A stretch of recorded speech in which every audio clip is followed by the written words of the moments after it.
This is a presentation of the Oklahoma Sports Network. Any other use of this telecast or any pictures, descriptions, or accounts of the game without the Oklahoma Sports Network's consent is prohibited.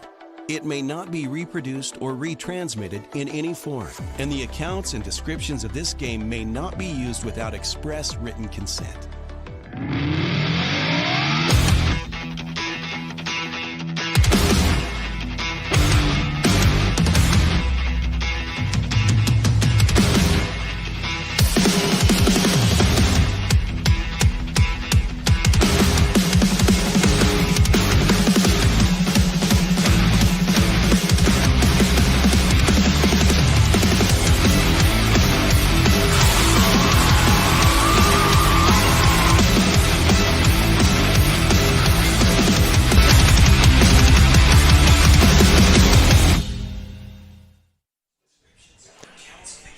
Hello and welcome on to the Oklahoma Sports Network. Finally, football season is here. I'm Zach Reynolds alongside Grant Haynes, and we're here on the Oklahoma Sports Network bringing you Jones Longhorns football for the first time, brand new to the network this season. Going to have a scrimmage tonight. 4 teams are here, including Jones, who's the host. We'll have some scrimmage later on featuring Jones against Perkins Tryon. First, it'll be OCHS and Kingfisher, but with Grant Haynes here, who knows all about Jones Longhorns football. Yeah, absolutely. We're going to get a little bit of a kind of a season preview going, and I'll let Grant introduce himself. Absolutely. I'm Grant Haynes. I am the middle school head coach for our 8th grade squad. I've been at Jones now for 5 years. Previous 4 years, I've been on the varsity staff coaching the offensive line. It's been an unreal experience over here. Last 2 years, made the semifinals. Have a great group of young men down there. I got another great team this year. I'm excited to see kind of what they do this year. Yeah, Jones coming off a really good season last year, a bit of a tough pill to swallow, but in a way that can just build even more motivation to come back the next season. That's what they're looking to do this year and go even further. Absolutely. We lost last year 35-34 to a really good Washington team who ended up winning it all. And, it's tough losing a game like that, but I do think throughout the offseason it allows you to kind of have a little bit more motivation to come back more hungry the next year. I know on defense we'll be returning a lot of players from last year's squad. Offense will be losing. I mean, we lost quite a few kids, lost almost the entire offensive line, lost a quarterback, running back, a couple of senior receivers. Really good offense. But our young guys that are going to be playing tonight have done a really good job this spring and fall. I'm really excited to see what they do tonight. Well, that's absolutely one of the biggest stories coming into it is a young offense, as you mentioned, pretty much a new quarterback, going to be a new running back, likely coming into the season as opposed to what you saw last year. And we'll just have to see how that goes early season. You never know. That new quarterback, Asen Hansen, could come out firing and could have been waiting in the wings. You just never know. Absolutely. Asen, he's gotten a lot of varsity experience. As a sophomore, he played a lot on defense, played a lot of safety for us. So he kind of understands the defensive lineup and how technique is played. Last year, he played a lot of running back and inside receiver for us, which gave us a lot of diversity. We could, go empty. We could go a heavy personnel and have him running it. Really gave us a lot of options. And I think being able to play as a sophomore and a junior and play a lot of meaningful snaps will help him a lot this season. Yeah, I think that in high school football, especially in football in general, that's something that can help a lot.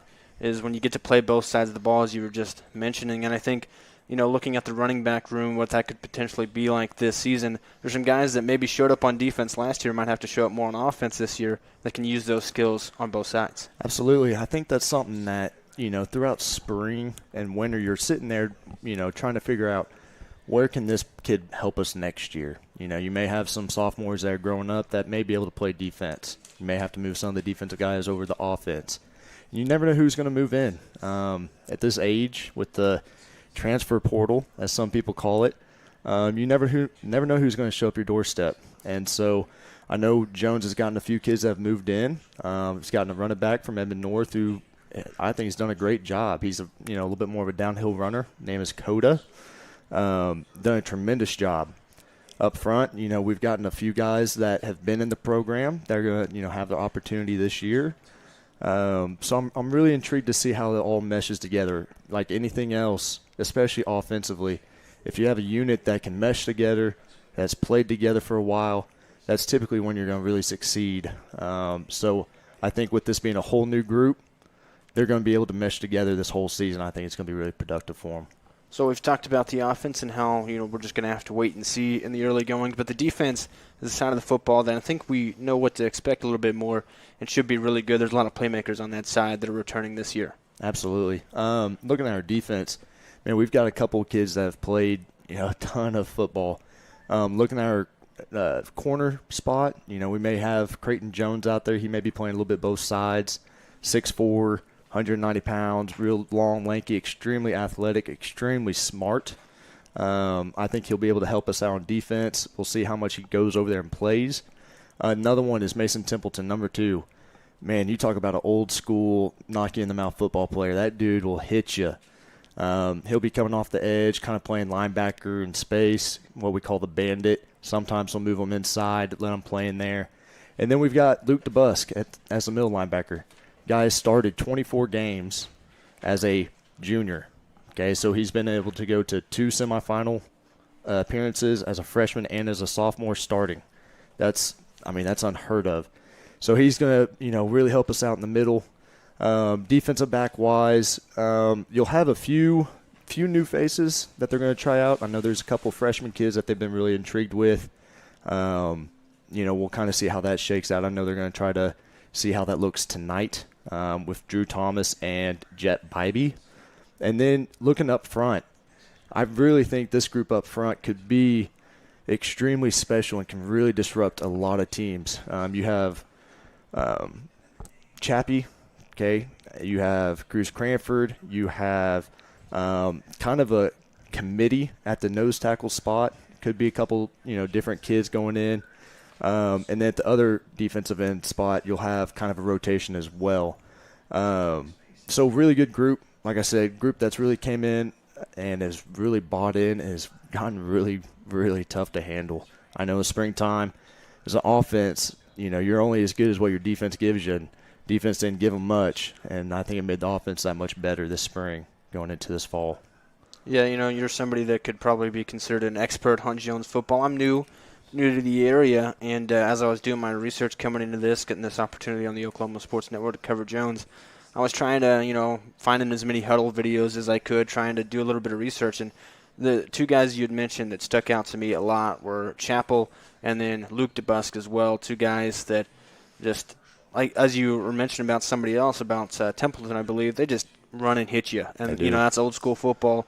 And that really jumps out, especially with DeBusk in that linebacker spot, running down and just hammering all the ball carriers. They do. And, it really is kind of neat.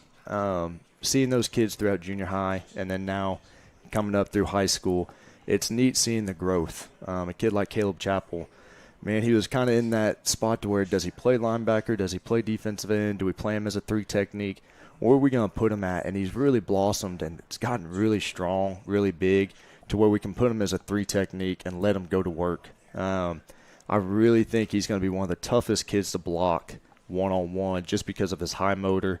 He's really long. But he uses great technique and he has a great first step. With Luke, like I said, guy has started a ton of games as a young guy, but he has a lot of strength and a lot of weight behind him. I mean, as a junior, he's about 6'1", about 230 pounds, and he will come downhill and hit you. I mean, it's not one of those drag you to the ground. He'll meet you in the hole, drive you back, and that's it. With Cruz Cranford, when you look at size, you look at him, you go, okay, he looks like he'd be a tough football player, but he plays so much larger than what he is. His technique is unreal. He has a motor that people struggle with. He's strong. Going against him last year as a offensive coach, it was extremely frustrating because he was so good off of that first step. He knew what was coming, and you couldn't hardly block him. And so he'll also help, up front, set the edge. So I'm excited. I think it's going to be a really special group. Just getting underway here at Jones High School, home of the Longhorns, a 4-team scrimmage going on tonight Junior varsity scrimmage just wrapped up, it looked like, and so it'll be OCHS and Kingfisher going at it here to start, and we'll have them, in the background. You guys can watch that. We're going to continue talking about Jones and kind of previewing their season here on the Oklahoma Sports Network when we come back. College is more than just going to class. College is a journey. It's meeting new people and making new friendships that will last a lifetime. It's learning from professors who care about you and your success, and finding out it can be really fun and rewarding. It's discovering that thing you want to do for the rest of your life.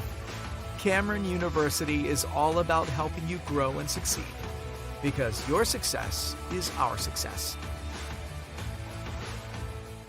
Sidelined by surgery, illness, injury? Valor Physical Therapy can help. At Valor PT, our skilled therapists create a rehabilitation program individualized for you, with education and encouragement each step of the way. Whether it's sports or the activities of life, let Valor get you back in the game.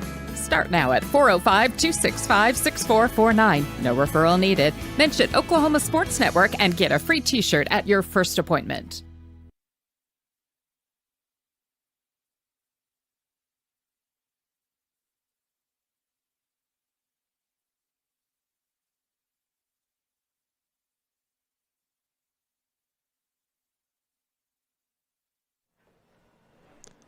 Zach Reynolds and Grant Haynes back here with you on the Oklahoma Sports Network at Jones High School. A scrimmage tonight between four teams. First it'll be OCHS and Kingfisher, and then Jones will be against Perkins Tryon later on. And we'll have that all for you here on the Oklahoma Sports Network. Getting back into a little bit of a season preview for Jones in their first year here on the OSN. Kind of looking at the schedule. They start week 1, 0 week actually, they call it, 8/29, that's Thursday, and it's going to be against Luther, and you mentioned to me before we went on air how that's always a big-time kind of rivalry game, two cities that are really close, they can all show out. Absolutely. Every year since I've been here, I think we've played them 6 times in 5 years. It's one of those things where we played once in the regular season, and it seemed like we always paired up with them once in the postseason, and they give you a challenge every time. Those kids are well coached. They have a good coaching staff. The atmosphere is a one-of-a-kind atmosphere. It's one of those things where everyone knows everyone. People from Jones know people from Luther. People from Luther know people from Jones. And so there's a lot of interaction between the fans, a lot of interaction between the players. Coaches know each other extremely well, and it makes it a fun atmosphere. Every year I've played against them or coached against them, they've given us a tough battle, whether it was over there or over here. Luckily and thankfully, we've came out on top every time, but it doesn't come without a struggle. Like I said, they always give us their best fight, and it always makes it a fun game, especially for 0 week. I'm extremely excited for that game. That's the one you don't want to miss out on. That one's just 6 days away. It'll be August 29th here at Jones High School, so show out for that one if you can. And if you can't, you want to be able to get it wherever you are. You can download our apps on Apple or Android. We are on both of those app stores. It's the Oklahoma Sports Network. You just search that up, and it'll be right there. If you want to put it on your TV, you can do that with Roku, Amazon Fire, and Apple TV again. Just go in there, go to the search Oklahoma Sports Network. It's easy. You go right in there. You can find all our schools in OSN 1. That's a great way to be able to watch if you can't make it out to the stadium on Thursday and then on Friday nights going forward. And then, so after 0 week, official week 1, September 6th, it's the first road game for Jones, and they're going to at Kiefer. Yes. So playing Kiefer a couple years ago in the semifinal game, and that was a fun game. Kiefer does a lot of tough things offensively. They move the ball around. They can throw it. They'll empty it out. They'll bring you and give you like a little flex bone look or a wing T look.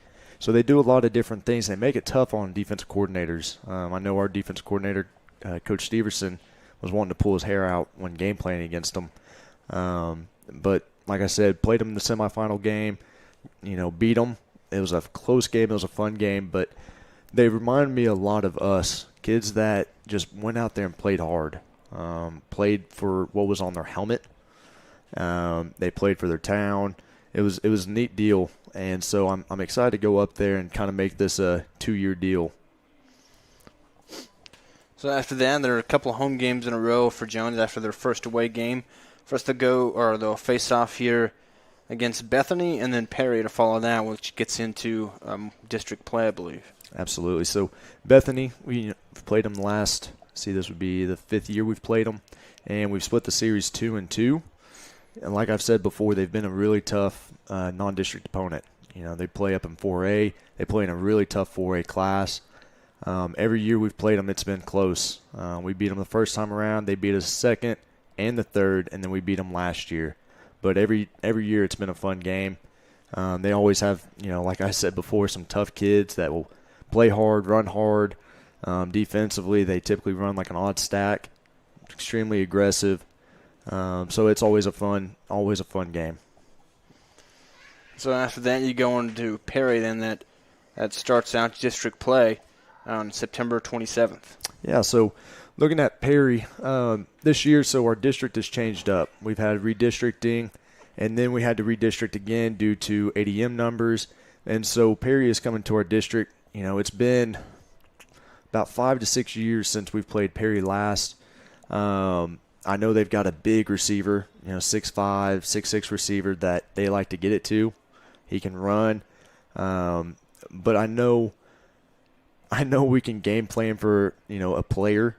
And I think it's going to be tough for them to try to stop our offense. And I think our defense is going to be able to get after them. I think we can stop them pretty well. So then after Perry, there's one that's pretty much everybody in Class 2A should circle on their schedules. It's October 4th, going to be at Millwood. That's a big-time game.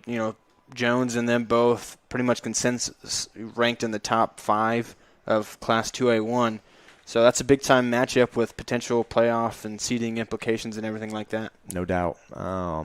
Previous 2 years it's been Millwood and Washington in the finals. I wish we would have been able to play Millwood.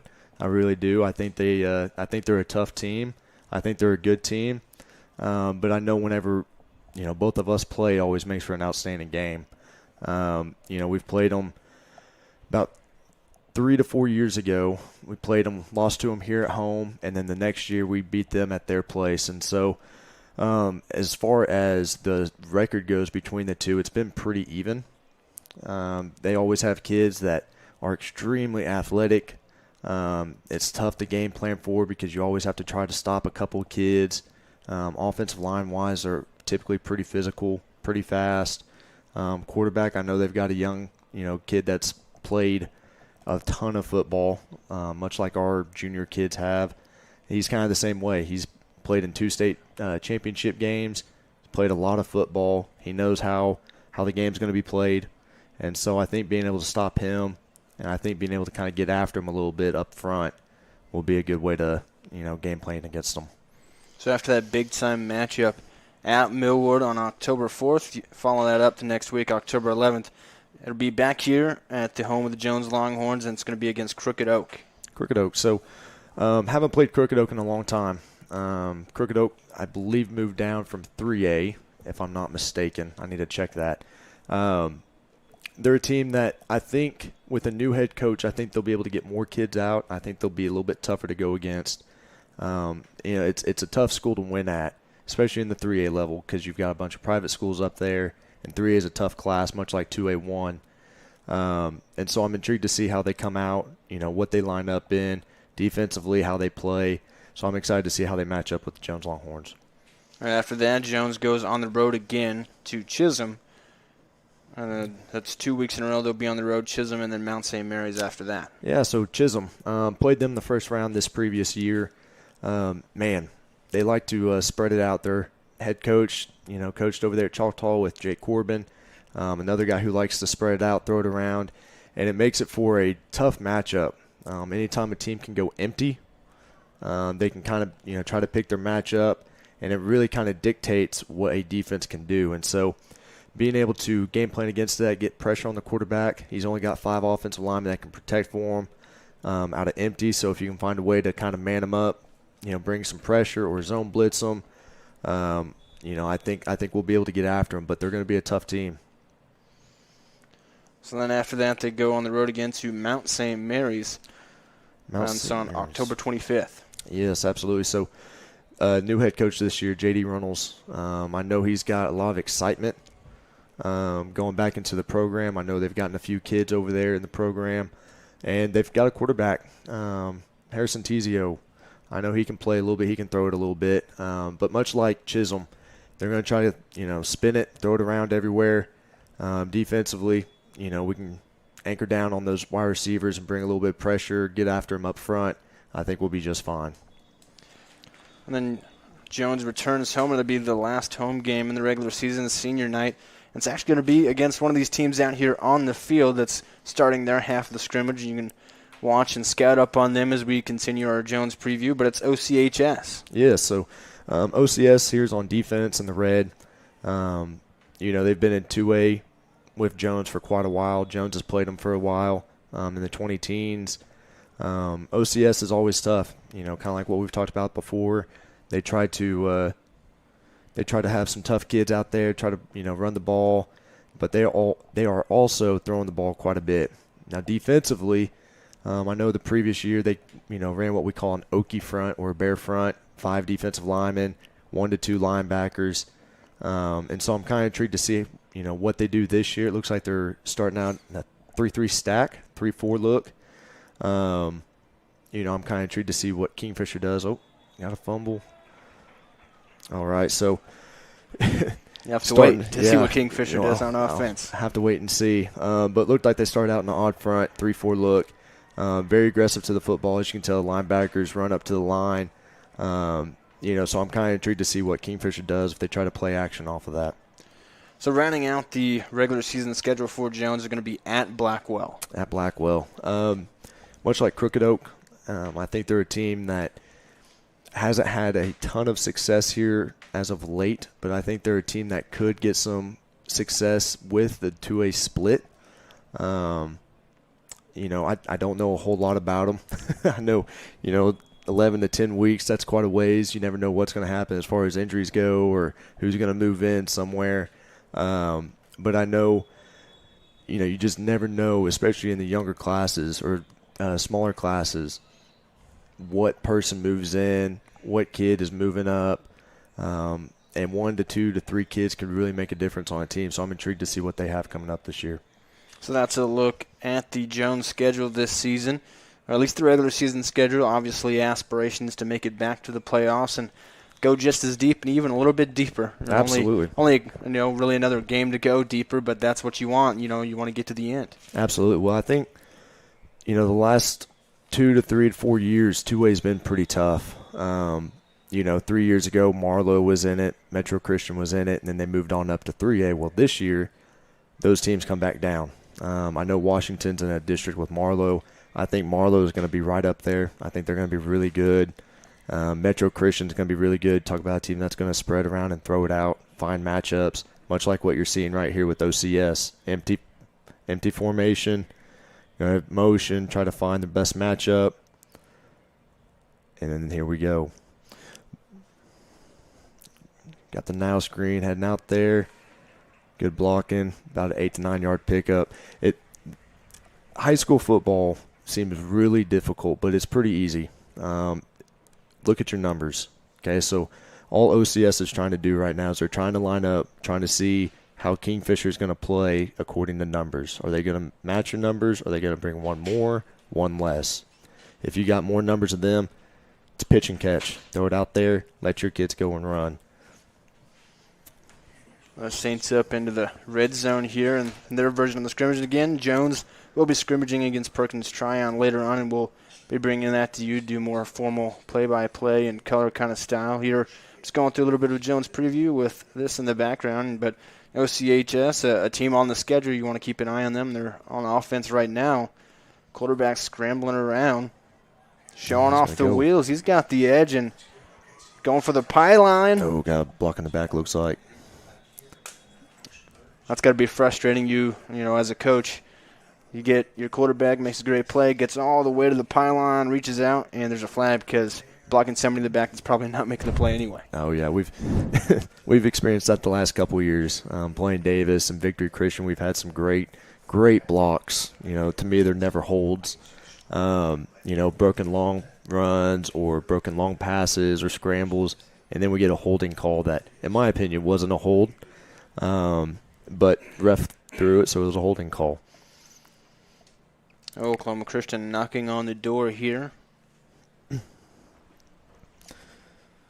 And their scrimmage just getting underway. We had a long, great day of football here in Jones. Had the JV. They did a round robin, correct? They did. The JV. So all the 4 teams that were here participating in robin style. And now we're getting into the varsity where they're splitting it up. Oklahoma Christian OCS against Kingfisher. That one just got underway. OCS got a fumble in the first play, playing defense, and now they're knocking on the door of the end zone. Well, that's kind of what we were talking about earlier. If you have an offense that hasn't meshed extremely well just yet, scrimmages make them look bad. I mean, they really do. Spring and scrimmages make them look bad. So I think OCS, we'll see if they take advantage of it right here. Looks like they called block in the back. Nope, hold. Declining. Okay, so here they go. They had a hold and a block in the back. They're going to take the block in the back.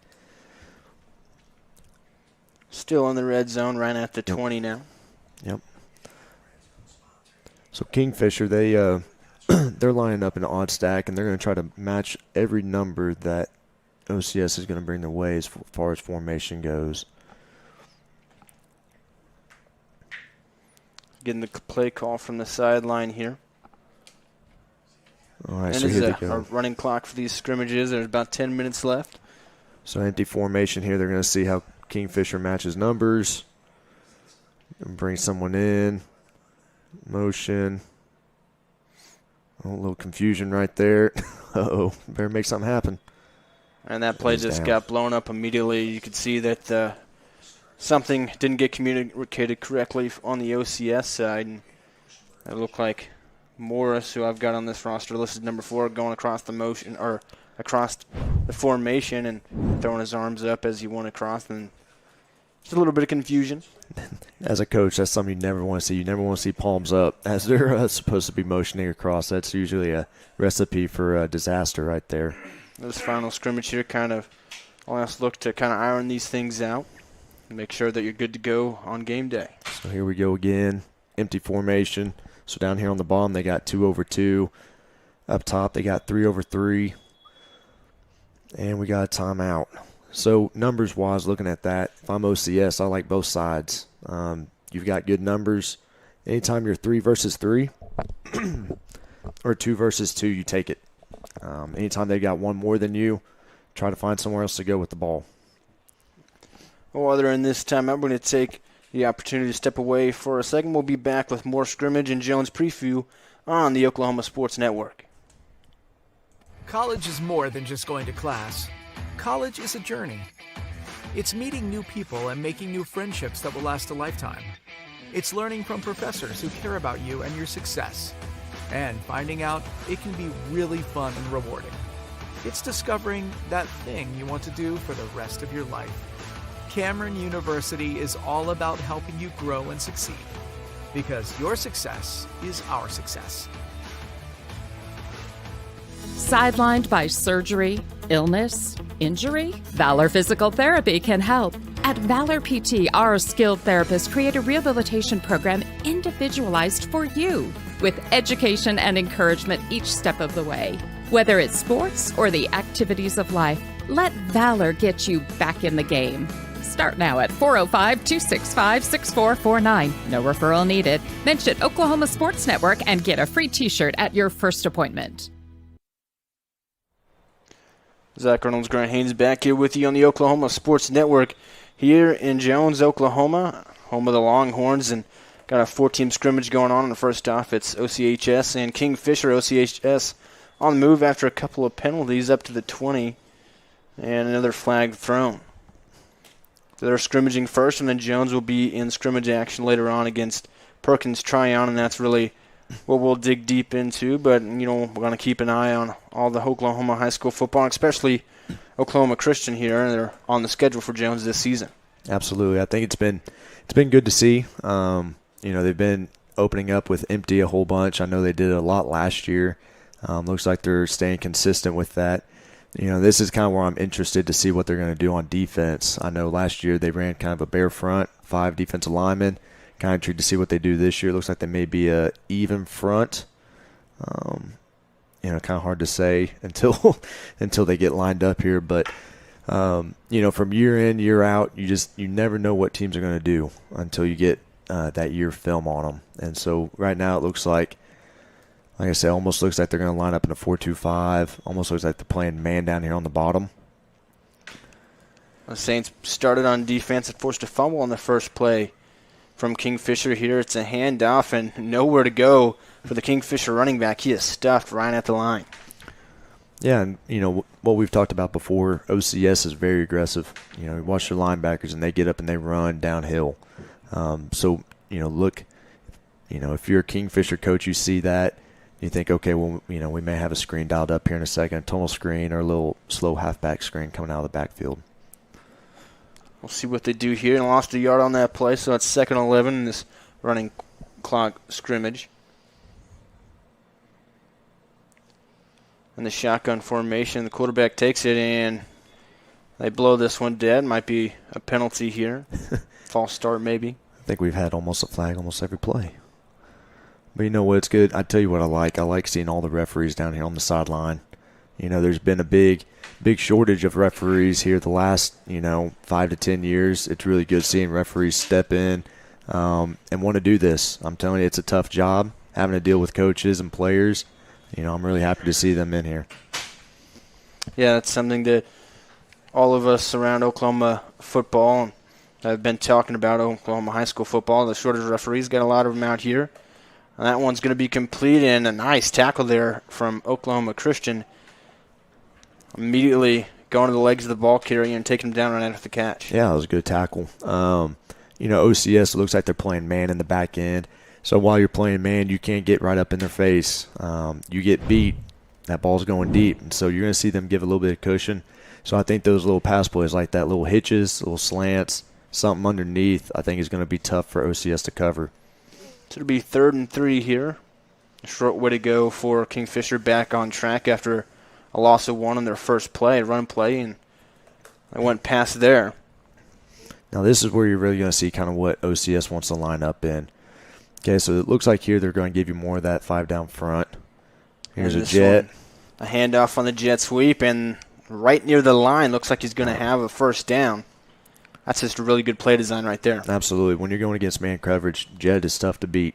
You're forcing that defensive back to try to follow you, and then he's got to go through all that traffic to come down and make a play on you.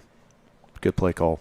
And you could tell when they went in motion, the DB trying to follow him across the line, so that's how you know they're in man right there. And like you mentioned, hard to catch up. You're going to have to kind of rely on your defensive line in that spot. It is. And, man is one of the toughest defenses to try to go against, but it's also one of the funnest defenses to go with because you're either going to have a big play or a big loss. In that case, that was a good play for Kingfisher. Kingfisher going empty here.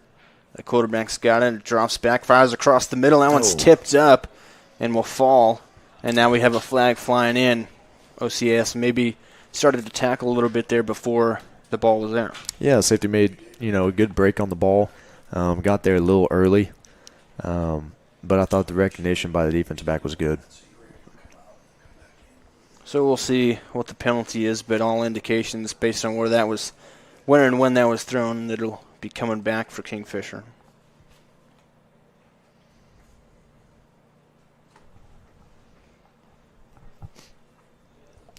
Something that's interesting that Kingfisher's trying to do is you can tell early on in the scrimmage they were kind of tight formation, had a lot of people close to the line of scrimmage. Now they're starting to widen it out. And I think they've realized and understood that OCS is going to go straight man on them. So widen it out, try to play as much space as you can, make those kids make tackles in space. Going empty again here. 2 on the far side, 3 receivers on the near side. Man in motion back into the backfield. They'll swing it out to him, but the pass a little offline. See, the safety did a better job right there on tracking.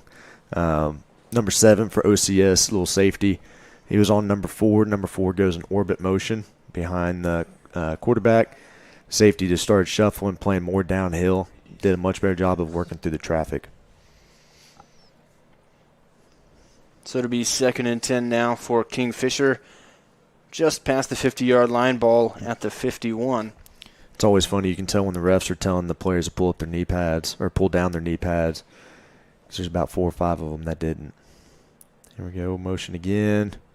That same look, number 4 in the backfield. He'll take the handoff this time. Going to the outside, he has the edge. A first down and more still on his feet, and now brought down a big-time gain right there from Kingfisher. Absolutely. So Kingfisher ran counterplay right there. They pulled right guard and right tackle around the left end. Worked out really well. OCS spilled it, so they forced it outside. Tough thing about forcing it outside is if you're in man coverage, all your defensive backs are running off. And so Kingfisher was able to take advantage of that, go about 11 to 12 yards right there. But looks like we may have a penalty. Let's see what this is. Yeah, they threw another flag on that one. It's going to be a hold. Saw him break to the outside that time, and it looks like there he was aided by a bit of a hold, so they'll bring that back. And this is, again, just a scrimmage, and clock pretty much keeps running for the most part, and it'll be a little bit more lax. But still, everybody trying to get going and do as much game-type feel as you can ahead of 0 week, which at this point might as well be week 1. There's a lot of games coming up. There is. A lot of, as a coach, it's one of those things, if you got a really, really young team, you don't want to play week 0 because it just means that your kids get one scrimmage. If you've got kind of a veteran group, you want to play week 0, get that game out of the way, get a bye week, the first, second, or third weekend. So a lot of these teams I know now are playing week 0. Jones is one of those teams. We'll have them here for you on the Oklahoma Sports Network on Thursday, August 29th against Luther. Big-time game, 2 close schools. As we mentioned earlier, going to be a lot of people packed in. Come out if you can. If you can't make it, you can follow along on the Oklahoma Sports Network on Apple or Android and on Roku, Amazon Fire, and Apple TV. Just go into the app stores there and search for the Oklahoma Sports Network. Free to download and free to watch. So looking here, watching at Kingfisher, everything they've been throwing has been sideline to sideline. And they've done it pretty consistently here. So I think they're trying to get those defensive backs to false read it. I think they're going to try to go deep here in a minute. And here we go. Got him right down the middle. He's going to score. Number 12. It's completely wide open, and that was a perfect drawn-up. Quarterback fired, nobody there, and then he could just run and run till he got to the end zone. Yeah, it looked like almost kind of like a little dig concept. So the number 3 receiver, which was number 12 right there, ran a vertical, go right down the middle of the field. Number 2 receiver ran an in route. Safety dropped or flew up on the in route. Seam went. Number 12 was wide open. So in the first quarter of this first scrimmage, 6:16 left to play, and finally somebody's on the board. It's Kingfisher. They were up 6-0, and now they'll attempt their extra point, trying to go up 7-0 here in the early going. Absolutely. So here early on, especially in the scrimmages, all the special team stuff is dead. You won't see a defense out there, kickoff return. Mainly just having the kickers go out there, get used to kicking in a game-type situation, and then we'll move on to kickoff here. Well, the Kingfisher kicker drilled that one. That one had plenty of leg and right down the middle up on the roof of the building. You might have to get a ladder to get that one. It looks like it might have rolled off the side, but looks Kingfisher will have a nice kicker this season. No, that was a great kick. There's not a whole lot of kickers that can kick it on top of the roof like that with that type of velocity. That's a good weapon to have. I don't know about down here in Oklahoma. I know back in Illinois where I'm from, where basketball is king, it can be hard to find a kicker for high school football teams. Is Jones going to be in a good spot this year with the kicking? Well, so I know, punting-wise, we've had a kid that's punted now for 2 to 3 years, Creighton Jones. Talked about him earlier, playing some cornerback, 6'4", long-rangey kid. He boots it. I mean, when he kicks it, you can hear it across the field. Kicking-wise, I know, we're still kind of looking. There's a couple different ways we can do kickoff. We can do some, high pooches. We can kick it deep. We can watermelon style. Really, it's just kind of one of those things. What is the kickoff return like? Are they a team that's got some major deep threats? If they do, don't kick it deep to them. That's the easy solution. So week to week, just kind of trying to find what that team is weak at, trying to exploit it and, put your kicker in the best possible position. This is something I like to see here, as you mentioned, with it being a scrimmage. The kickers, they still get an opportunity to practice the things that they're going to need to do, but we're keeping it safe. Don't have to have the defenses out there, and obviously kickoffs are one of the most dangerous things in football. It can be. So I like that they get to practice it here without really risking too much. No doubt. Well, and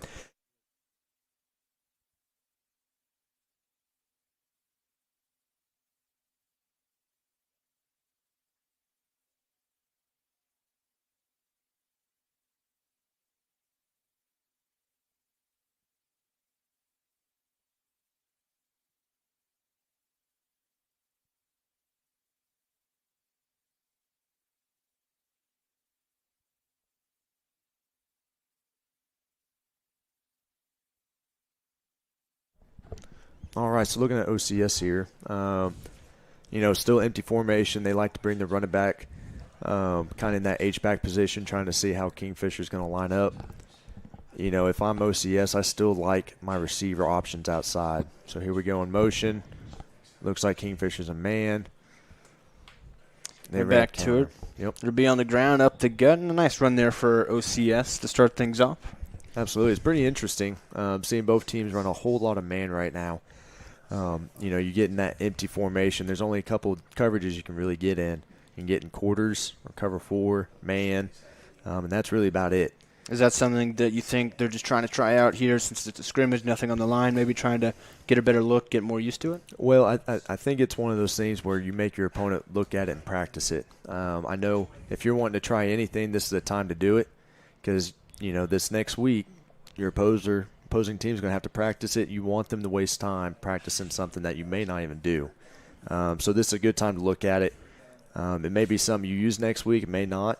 But either way, the opposing team is going to be practicing against it. So a couple of runs here for OCS, and the second one not quite as successful as the first. So now here, third down and about 3. We'll see what they do. An interesting formation here. Yeah. Empty backfield right now, trying to get the receivers set. 3 on the near side. Kingfisher's kind of confused, trying to figure out who's got who. All right, here we go. Now another motion man. That's number 4 again. Uh-oh. And now we're going to have a flag come in. Looks like we may have a false start here. I think we may have had 2 guys in motion at the same time. Yeah, I think that was what I at first think I saw. A little bit just confusion again. Again, it's scrimmage. It's early. Trying to get their concepts down. So they'll back it up a little bit. It'll be a longer third down conversion here for OCS.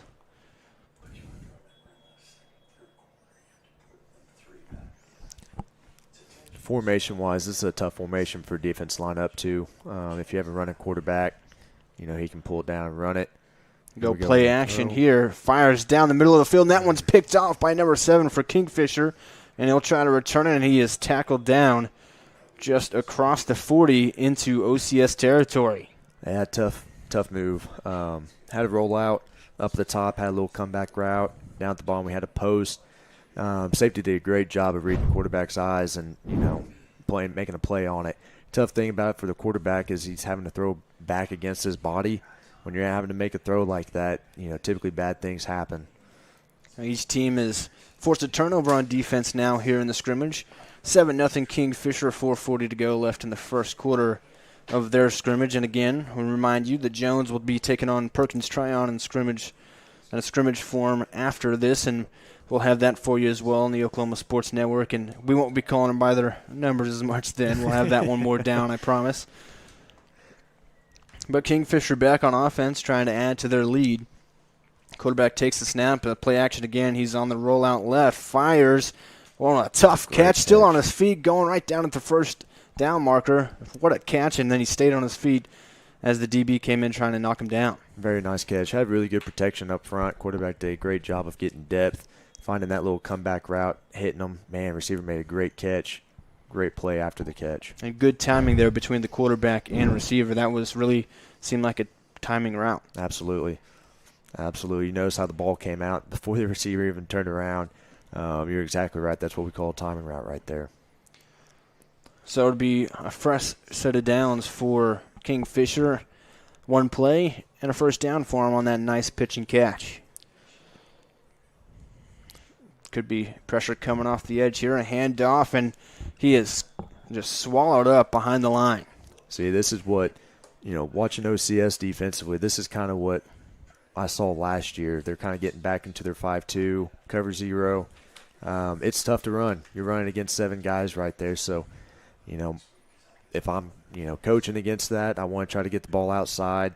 Like I said, try to make a guy make a one-on-one play instead of 7 guys making a play on one guy. Kingfisher hasn't run the ball too much, and they've been swallowed up when they tried. They had one run that sprung out on the outside, but it was brought back for a holding call. Absolutely. And you notice how they went back to empty, trying to spread it out, trying to get the ball out in Hand it space. off to number 15 here. He's up the middle. Gets a little bit more that time, 2 or 3 yards, but again is met quickly. Yep. Ran a little counterplay into the boundary over there. Looked good at first, but like I said, there was one guy that's unblocked, and he came downhill, made a play. OCS, like I said before, does a great job with their linebackers coming downhill, fitting gaps, playing fast to the ball. Don't be surprised if you see Kingfisher here try to screen them. So 3rd and long here, 3rd and 11, 3:19 and counting. Now 3:15 left in this first quarter. 7-0 Kingfisher, trying to keep another drive going for them. Empty set once again. This time no motion to the backfield. The quarterback takes the snap, looks left, fires. That one is in traffic and knocked down.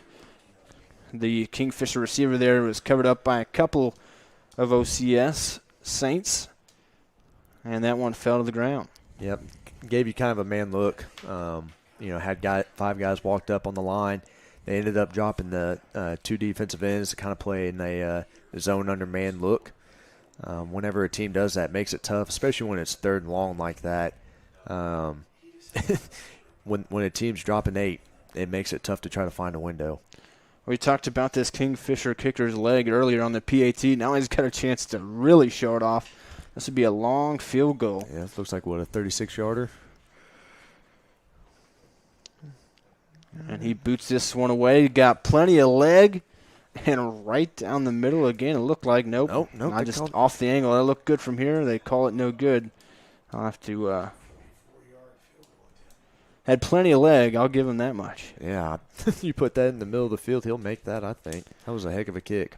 So the PAT no good. And we will go to break here on the Oklahoma Sports Network and be back with OCS on offense. College is more than just going to class. College is a journey. It's meeting new people and making new friendships that will last a lifetime.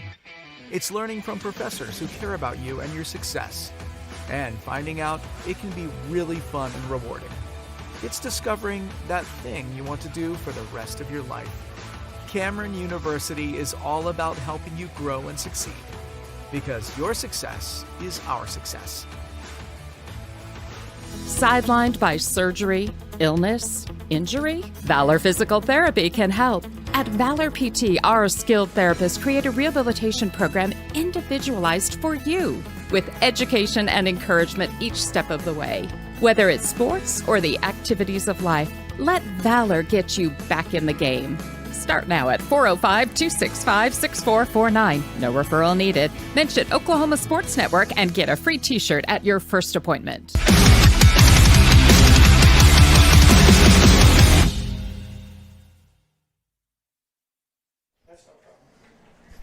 Zach Reynolds and Grant Haynes back here with you at Tim Wallace Stadium, Jones, Oklahoma, the home of the Jones Longhorns. We got scrimmage action tonight. First up, it's Kingfisher and OCS playing here right now, where Kingfisher's up 7-0, 2:59 left to go in the first quarter of their scrimmage, and then Jones will be taking on Perkins Tryon later on tonight, and we'll have that for you as well on the Oklahoma Sports Network. Yeah, this has been a pretty long half of football here. Both teams like to throw it around, had some penalties, kind of slowed the game down a little bit. But it's been a pretty exciting little first half of football. Looked like they might have tried to set up a screen there, but the pass went through the receiver's hands. So it sets them something up again. Looking at that, OCS has kind of seen something I think Kingfisher maybe shown their hand on. Kingfisher's a little bit slower on the motion. They're not trying to come downhill quite as fast, so they're trying to motion, throw the quick little now screens outside. Number 4 in motion again for OCS. Quarterback takes a snap, looking right that way. Instead turns back left. He's got a receiver, number 14, breaking down the sideline, still on his feet.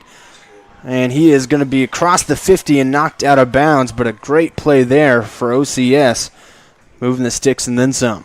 Yeah, so kind of like what we talked about a second ago. OCS coming out with the screen. Came out with a little shallow screen, have the number 3 receiver running a drag route. Offensive lineman's getting a lot of ground, and then they go. And the receiver catches it behind the line, and when he catches it, he's got a bunch of open space. Well, screens are so much more prevalent in football now that now you can even use them that way, where you kind of faked the screen and had a guy wide open on the drag. Absolutely. Anytime you can get eye candy, it helps. At that time, OCS using a bit of a hard count, looked like, got a defender to jump across for a penalty. So they'll move up 5 yards. And they're at the 40 here. That's something you never want to jump off sides, but, in a scrimmage, it's okay. It's good that you're seeing this now and you know what to work on in the, following week, because after this week, it's game time, and you don't want to give that up during a game. Empty set again. Quarterback takes snap, looking right. Now he'll step up and is dropped for a sack. Tried to step up out of pressure, but they were able to get a hand on him. Looked like number 5 was in there on the sack. So kind of like what I was talking about earlier.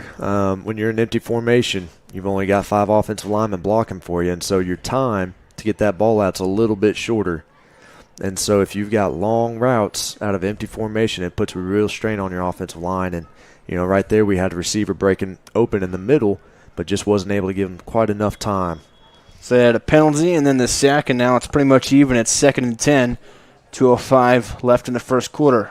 Motion man is number 4. He fakes the handoff to him. The quarterback keeps it. Number 16 fires, and that one is offline a little bit and out of the hands of number 8. Yeah, I'm trying to give him a little, like I said earlier, a little bit of eye candy, trying to get a defense to flow one way and then boot out and throw it a little crossing route over the middle, but a little too far. So it'll be 3rd down and 10 now for OCS. Minute 56 left here. And this is always kind of the, part of field to me that makes or breaks a head coach. It's one of those things, do you try to get 5 yards here and then go for it on 4th? Do you try to get it all right here? It's a tough decision because you're close enough to where if you punt it, you'll probably punt it into the end zone, but you're just too far out of field goal range. So intrigued to see what OCS does here. This time they do have a man in the backfield. Still trying to line up the play. On the right hip is number 4. He's on the right hip of the quarterback. Number 16 takes the snap. Looking, steps up out of pressure. Now rolls to the right. Still looking, fires downfield. Has a man, and he can't bring it in. Good recovery speed from the DB that time to get his hand in there and knock it away. Yeah, good play by the receiver trying to break deep. We call that a scramble drill.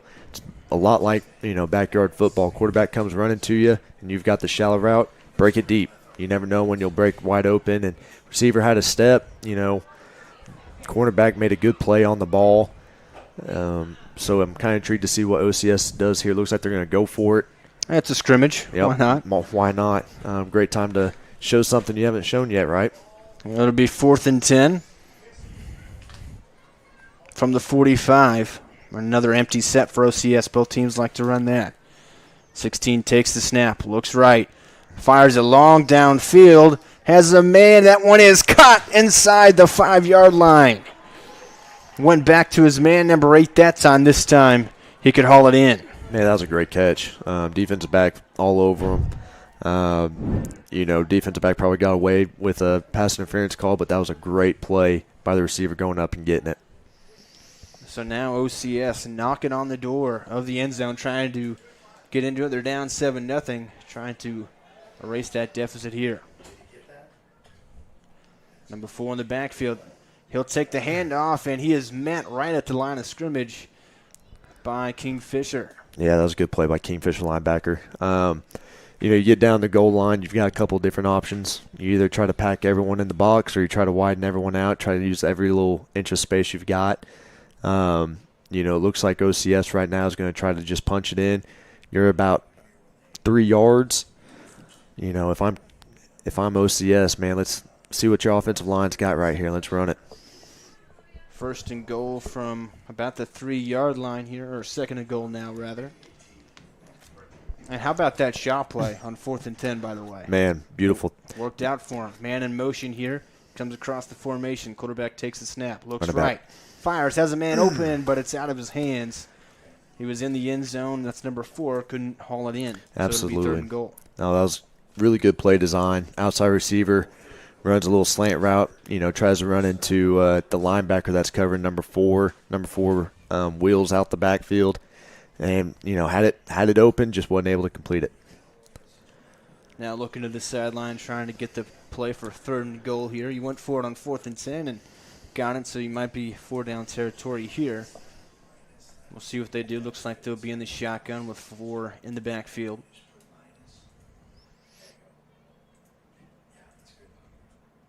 Trying to get the play set up here. 10 on the play clock. 36 seconds left here in the quarter. Get the snap off and rolling left is the quarterback. He's hit, stays on the feet, loses the football, gets it back. It looked like some maybe miscommunication there. He went right and then immediately turned left, tried to roll away, and he had Kingfisher in the backfield. OCS got really lucky right there because I don't think the quarterback ever regained possession. The tough deal right there. Defensive end for Kingfisher made a really good play. When you roll out that defensive end, if he gets any penetration right there and runs upfield, your quarterback's got to get more depth. If quarterback's got the ball in his hands, makes it tough. Going to have a timeout here. We'll be back with more scrimmage football on the Oklahoma Sports Network. College is more than just going to class. College is a journey. It's meeting new people and making new friendships that will last a lifetime. It's learning from professors who care about you and your success. And finding out it can be really fun and rewarding. It's discovering that thing you want to do for the rest of your life.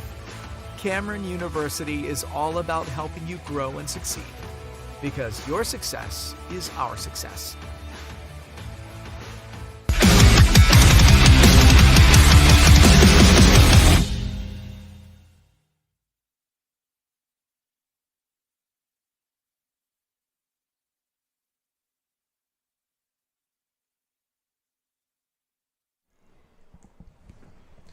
Back here in Jones, Oklahoma, in the middle of a lot of football with scrimmages going on. Had junior varsity earlier, varsity of OCS and Kingfisher playing now. We'll have Jones and Perkins Tryon later on.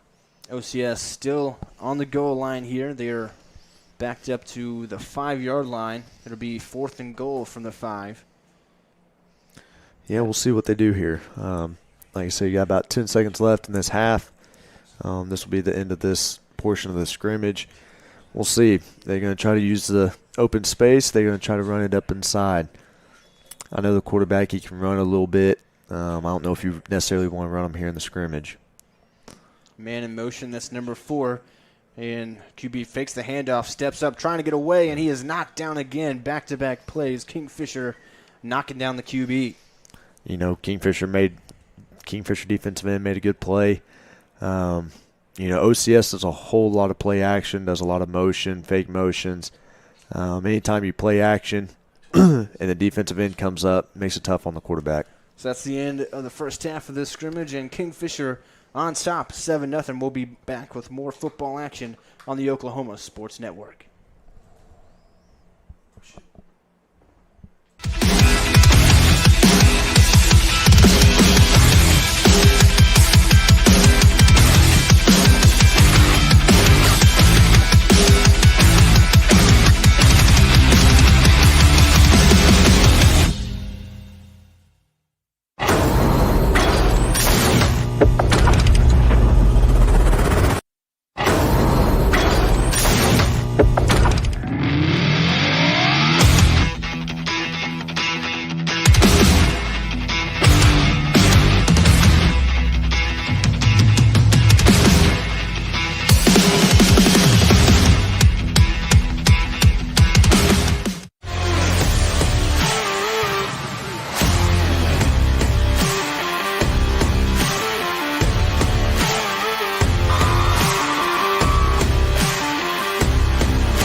Zach Reynolds and Grant Haynes back here with you at Jones High School. Scrimmage football action, Kingfisher and OCS first. We'll have Jones and Perkins try on later. We're just underway here in the second quarter, second half, if you will, of the Kingfisher and OCS scrimmage. And Kingfisher is up 7-0 after the first half of it. Yeah, so looking at these scrimmages, typically just play a half. We had a pretty long little first quarter right there. Had a lot of balls being thrown, had a lot of flags. And that stuff, like I said, you work out that first scrimmage, and by the time game time comes around, that'll be a little bit quicker going.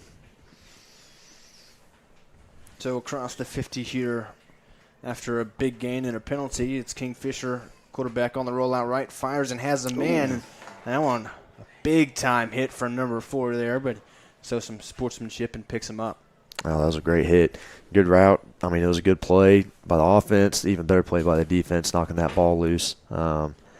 OCS, that's what you want out of a defensive back. Anytime they catch you hit them hard enough to knock that ball loose. That was great. So 11:37 left here in the second half of it. We got plenty of football action here today, and if you want some more football to intake, you can subscribe to our weekly newsletter and stay up to date of where we'll be, find photos, and a whole lot more. Free to subscribe at oksportsnet.com.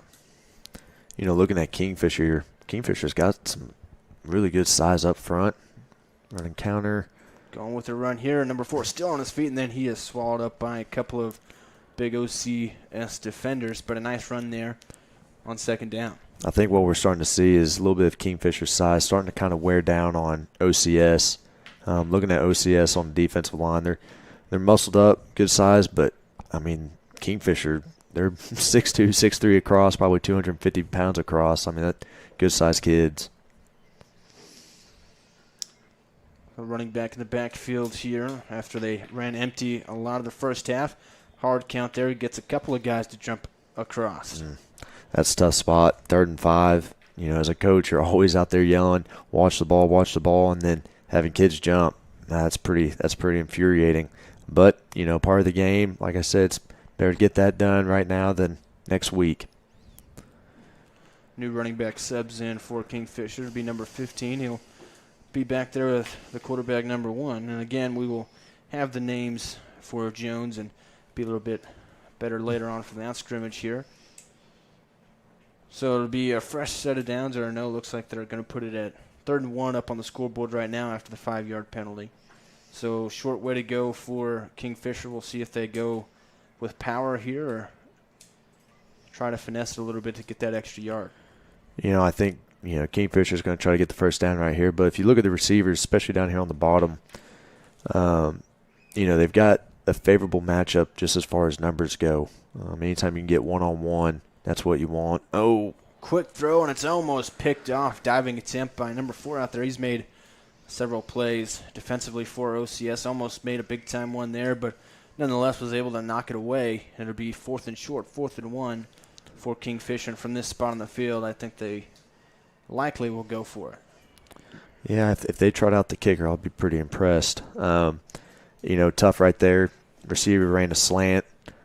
Quarterback thought he was running a hitch. Going 5 yards, stopping, turning around for the ball. Got extremely fortunate. Did not get picked off for a pick 6. A new QB in the backfield here. Looks like it's number 7 now. He'll take the snap. Immediately goes on the run out right.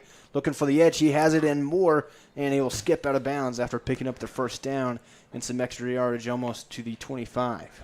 Yeah, number 7 looks like he's a pretty good runner. Looks like a kid they want to get the ball to, let him run. There were some great blocks out there on the edge. I think it was number 2. Cleaned someone's clock out there. Helped seal the edge, helped get that quarterback a few more yards. So that'll move the sticks for Kingfisher just outside of the red zone. The ball just across the 30-yard line here. Be at the 28, looks like. 7 still in there as the quarterback. He'll take the snap, looks to throw this time, fires to the right, and a catch, another first down, and hit out of bounds. So back-to-back first down plays for Kingfisher, rather. Very nice play. Ran about a 10-yard out route right there. hit him right in stride. But it looks like maybe coming back due to holding. You know, that's tough, man. When you have a great play like that and it comes back to holding, and it can kill a drive. So we'll see what Kingfisher does here. This drive has been going long for Kingfisher. They started out all the way on the other end after they had a 4th down stop at the end of the first half. It's 9:53 left to play here in the second half of the scrimmage now. They've got a 7-0 lead. Long drive working, but backed up here with that penalty. Yeah, watching Kingfisher, they've been pretty efficient moving the ball. They've had a couple of plays where, didn't go exactly where they wanted. But as far as efficiency goes, they've been pretty good this drive.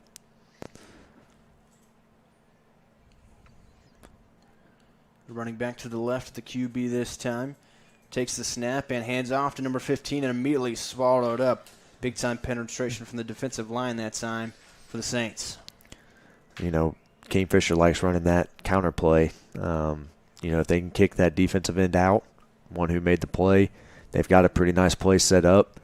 OCS has done a really nice job of closing the gap to where that doesn't happen, though. Credit to OCS on the defensive line.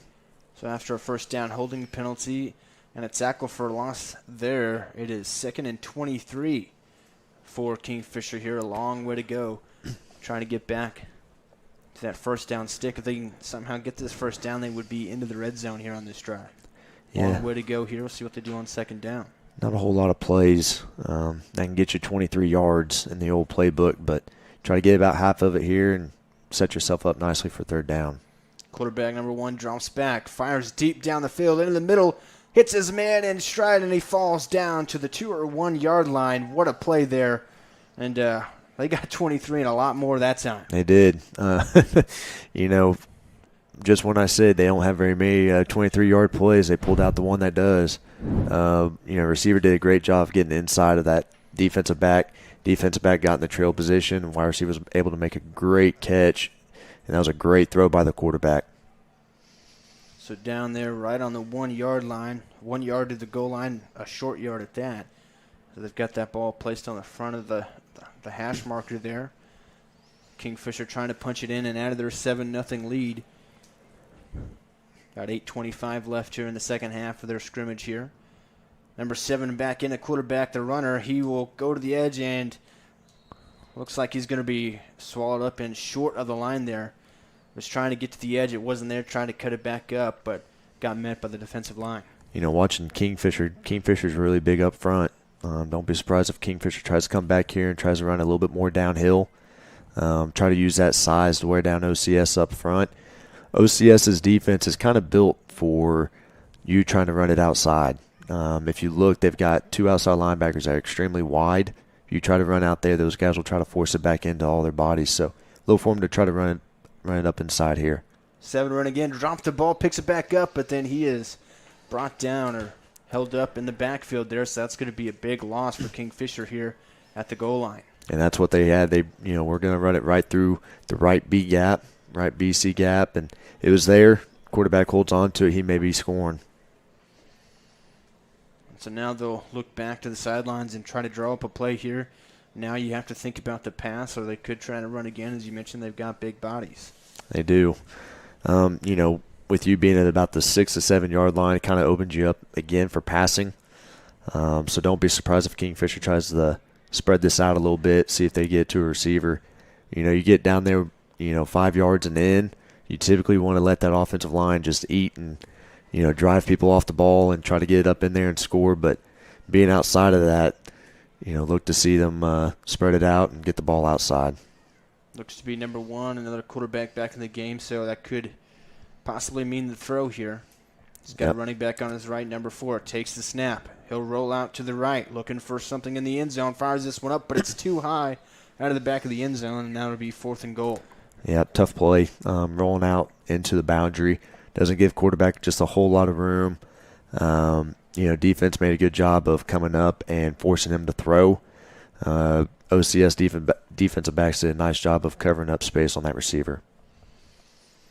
So again, it's a scrimmage here. And 4th down, looks like they at first looked like they were going to go for it, but instead maybe we'll see that big leg of their kicker again. Yeah, this this ball may be kicked plumb over the school here in a minute. We'll see. Seen him a couple of times. He's made a PAT, and he's missed a really long field goal, 36-yarder. That's really long for high school, but he had plenty of leg on it. He just couldn't get it in the uprights. This time he kicks it. That one is, again, plenty of leg up onto the building, and it's good. So add 3 points to that lead for Kingfisher. It's 10-0. They lead, 6:34 to go here in the second half of the scrimmage. We'll be back on the Oklahoma Sports Network.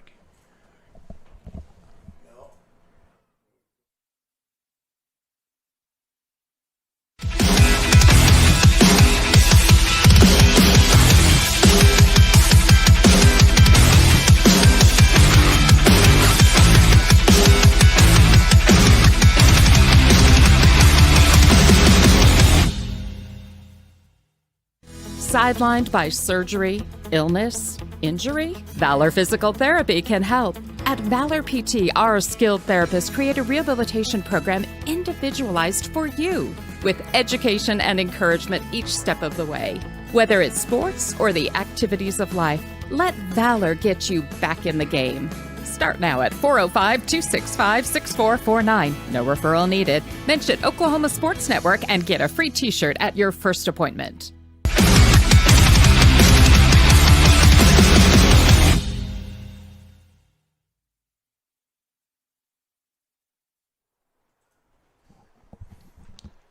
Zach Reynolds and Grant Haynes back here with you at Jones High School, home of the Jones Longhorns.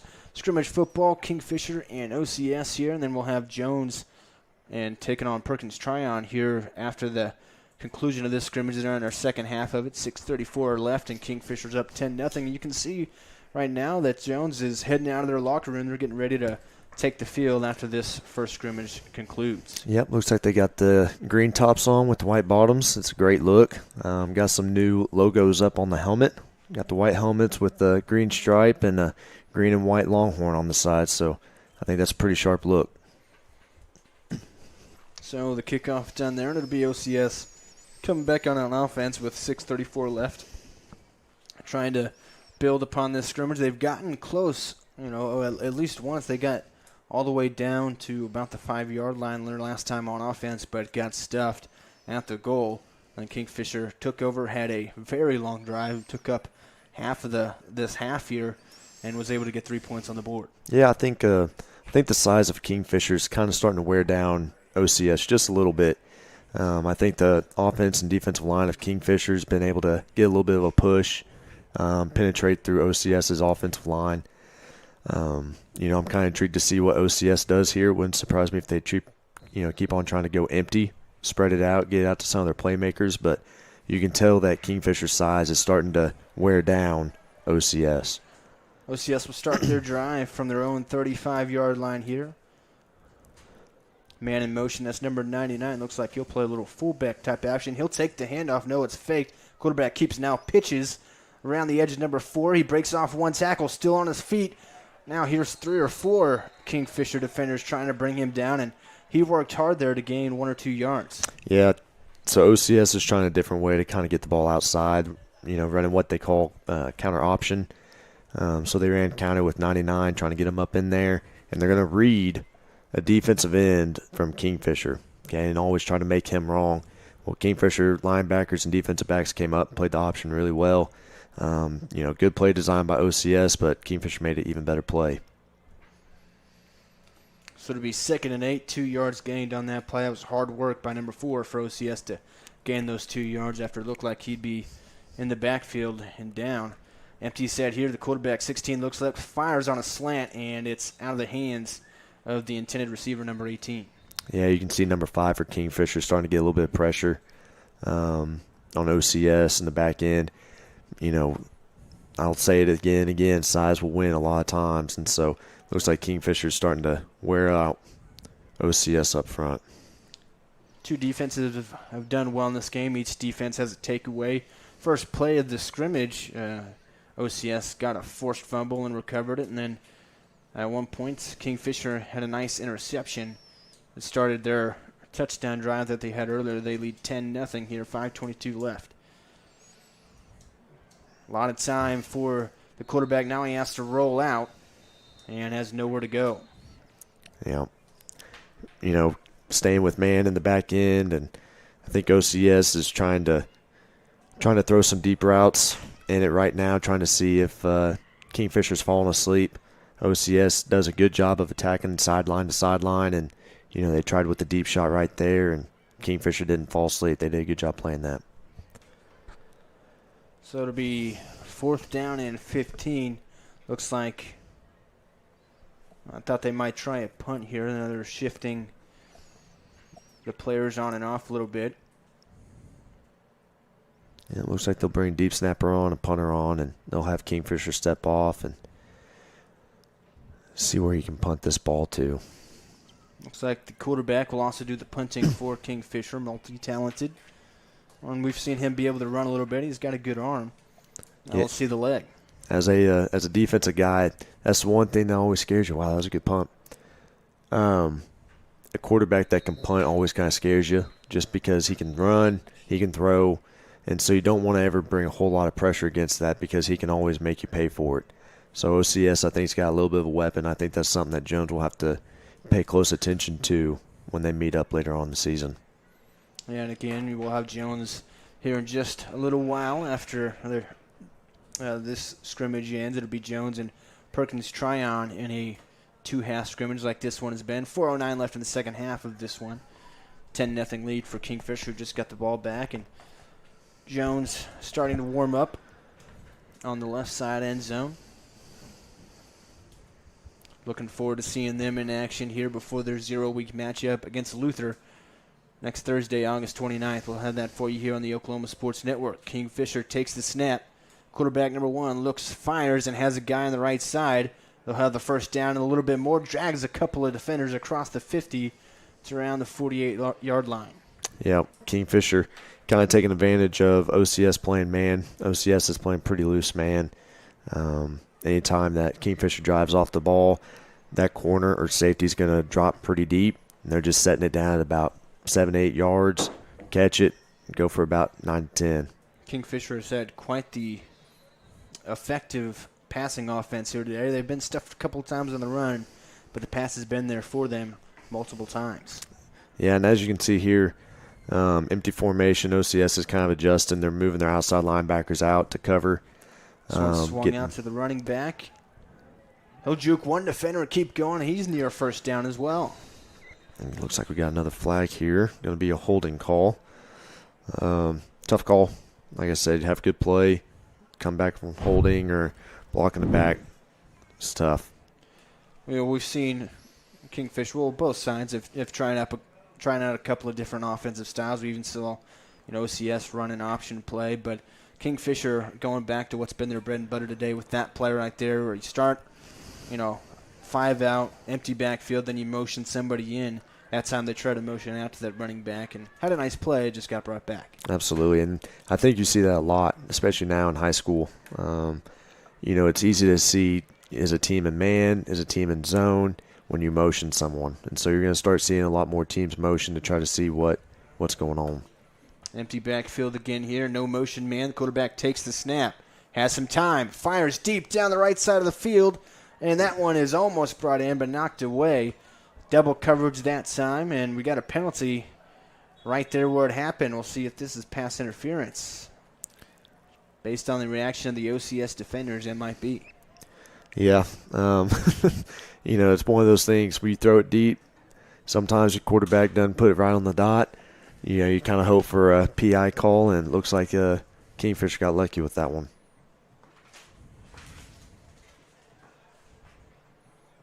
Well, it doesn't look like they're going to haven't moved the ball yet. And now they'll move it up a little bit. It's going to be on Kingfisher's 46-yard line here. 2nd and 18.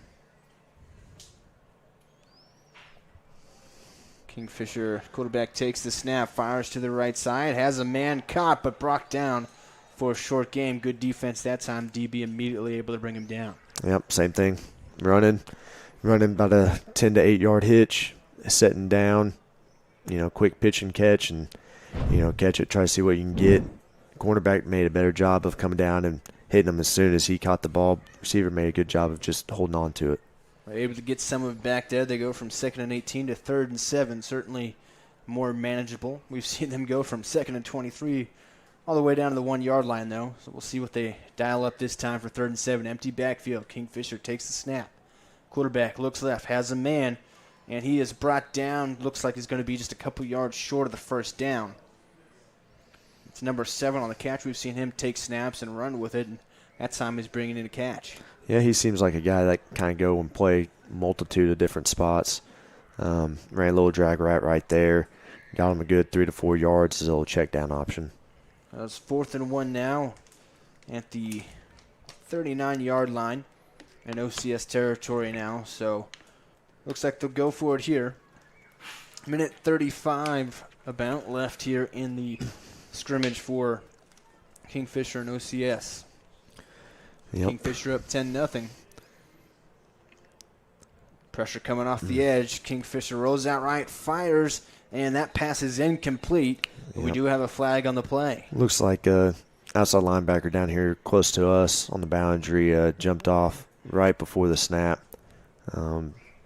That's tough. No, I could see that's one. I mentioned pressure coming off the edge because he was trying to time it up best he could. Maybe in the official's eyes, he's a little early that time. And that's what makes it so hard. You look at the sticks and it's 4th and 2, and they have an incompletion, and then you look and you have an offsides penalty, and now they've got a fresh set of downs with the option to go and score. That just kills you as a coach. So it'll be 1st and 10 for Kingfisher here. The clock continuing to tick now down to 1:15 left here in this second half of play in this scrimmage. Kingfisher leading 10-0 and trying to get some more on the board. Another empty set. Number 1's the quarterback in the backfield. He'll take the snap. Fires, and that one is incomplete, intended for number 15. Closely covered there by number 7 of OCS. Yeah, and, looking at it, Kingfisher's emptying them out. OCS is adjusted. They've moved their outside linebackers over the inside receivers, trying to get a little bit more help, trying to shut down any quick passing game. If Kingfisher was really trying to go and run out the clock and try to score right here, they'll try some Q run game, especially up inside. But I think right now they're just going to try to get the ball out of the quarterback's hands, try not to let him get hit right now. There's a scrimmage here, and the clock continues to run even with the incompletion, and taking under 40 seconds now. I'm not sure what they got here. Got a penalty? Going to respot the ball here for offsides penalty. An offsides penalty, looks like. So it'll be now the 30-yard line. And they stop the clock there for that at 31 seconds left here. So it'll be, looks like 2nd and 5. 31 seconds left in the half. Empty back set, 2 to the near side, 3 wide receivers on the far side. Quarterback steps up, and now he's on the run. He'll have a first down. Looking to the left. Still on his feet, one man to beat. He's on his feet and knocked out of bounds. But a big-time run that time. Looked like a QB draw from number 1, and he picked up exactly what he needed and a whole lot more. Yep, so OCS is matching the numbers outside over the receivers, adding a number. Kingfisher quarterback had a little bit of pressure, took off up the middle, no one home. That's the beautiful thing about a empty offense is if they're going to match you outside, there's no one inside. Well, we've seen number 7 do running from the quarterback position for Kingfisher. That time it was number 1 who's had quite a day passing, showing off his wheels as well. So 10 seconds left here on the game clock. It'll be 1st and 10 for Kingfisher from the OCS 13, or 12 rather. Number 1, the quarterback with 4 on his right in the backfield. Takes the snap, looks right, nothing there, and immediate pressure, he'll be sacked. Had a screen called. Offensive line left pretty quick. You leave too quick, puts a bind on your quarterback, not able to slow down defensive linemen. So that'll do it for the Kingfisher and OCS portion of the scrimmage here at Jones High School. And Kingfisher comes away with a nice 10-0 win in just 2 quarters of play. But They had some great passing offense, and their defense had an interception and held strong as well. Kingfisher won that one 10-0. So now, after a little bit of an intermission period, we'll have the main event for you. It's going to be Jones in action here on their home field, taking on Perkins Tryon in scrimmage play, and they'll likely do the same kind of deal, 2 12-minute quarters, and trying to keep it safe. Don't want anybody getting injured, but also trying to see and get some game-type action to get ready for Week 0 coming up next week. Absolutely. This will be a great test. Perkins Tryon, man, had a fantastic season last year. Gave Lincoln Christian all they wanted in the semifinals game. Watched that game this week, and, in my opinion, I think Perkins, probably could have came away with that with a win. So Jones is going to be really tested tonight. I think this is a great test to have before Week 0 against Luther. Excited to see kind of what happens tonight. Well, we've had a lot of great football here today, and there's still more to come. We're going to take a break here, but don't go anywhere. Come back. Jones is in action after the break on the Oklahoma Sports Network.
Back here on the Oklahoma Sports Network, Zach Reynolds and Grant Haynes with you. Jones about to take action here finally for their portion of the scrimmage. We just finished up Kingfisher and OCS. Kingfisher won that one at 10-0, and it'll be Jones in action next against Perkins Tryon.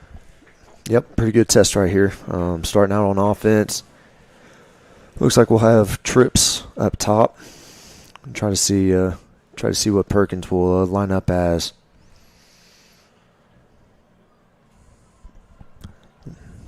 Looks like Perkins is doing what we call a radar defense, lined up about 5 yards off the ball.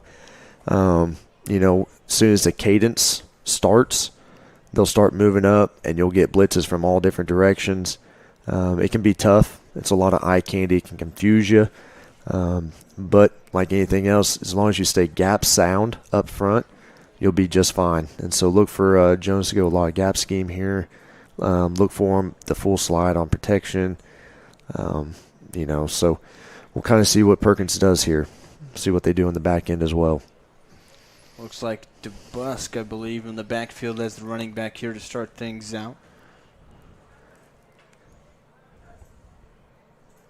Yeah, I think that looks like Cale Clark. I think Luke's going to be number 12. I think Cale is 22 as far as I can see. Cale's been in the system for quite a while. Extremely fast, extremely talented. A kid that, can take a ball 99 in a second. Plays really hard. Really excited to see what he does here. So Jones football underway here on the Oklahoma Sports Network. A man comes across in motion. Quarterback's going to keep this one, rolls out right, trying to make something work, and he's brought down at the 30-yard line. Yep, so it looks like Perkins had us confused a little bit right there. As I said a second ago, they all kind of creep up to the line of scrimmage, and they'll bring people from different directions. Is that Asen Hansen as the quarterback here? Looks like number 2 Yes. is the red practice jersey. I assume it would be Asen Hansen. Yep, Asen kind of felt that pressure, took off.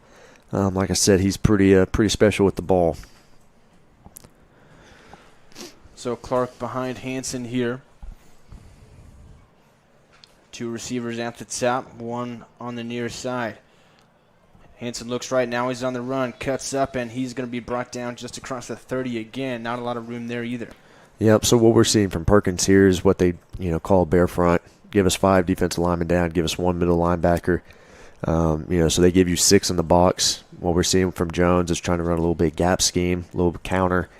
We got to have our offensive linemen take a little bit better angle towards that defensive end to kick him out to help give us a chance here. So it's going to be 3rd and 8 here for the Longhorns offense.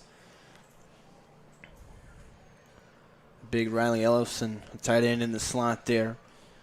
Clark on the left side. Hansen takes the snap, looking, and here's pressure again, and he is going to be brought down. There's going to be a flag on the play. So early on, big-time pressure from Perkins Tryon on all 3 plays. Yeah, getting after us a little bit on the edge.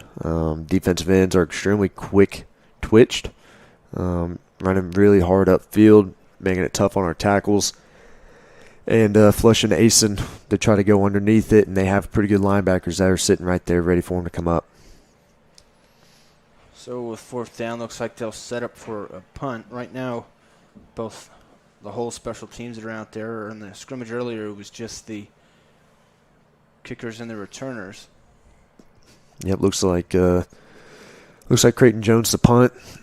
Like I said, you may be able to hear the punt. He he can boot it pretty far, so we'll see what he has here. So everybody will line up for this punt here to try to get a feel. Jones takes it, a low snap, handles it, and no pressure coming. He'll boot this one away. Nice punt on a line, caught at the 40 for Perkins Tryon. Yeah, we'll work on that snap, get a better snap here, timing work out better. So now it'll be Jones' defense we'll get a first look at, and it'll be Perkins Tryon offense coming out onto the field. Yeah, so keep an eye on number 4 here, Caleb Chappell. Number 2, Mason Templeton. Number 1, Cruz Cranford. 51, Dorian Wiley. I mean, we got some dudes up front that can make a lot of plays. We got a lot of guys in the linebacker spot that can fill gaps and make plays as well. Luke Dabrowski's the linebacker in the middle here. Jones will set up their defense, and Perkins Tryon, their first shot on offense, would be 1st and 10 from the 30. Empty backfield for them. And now they'll switch things up.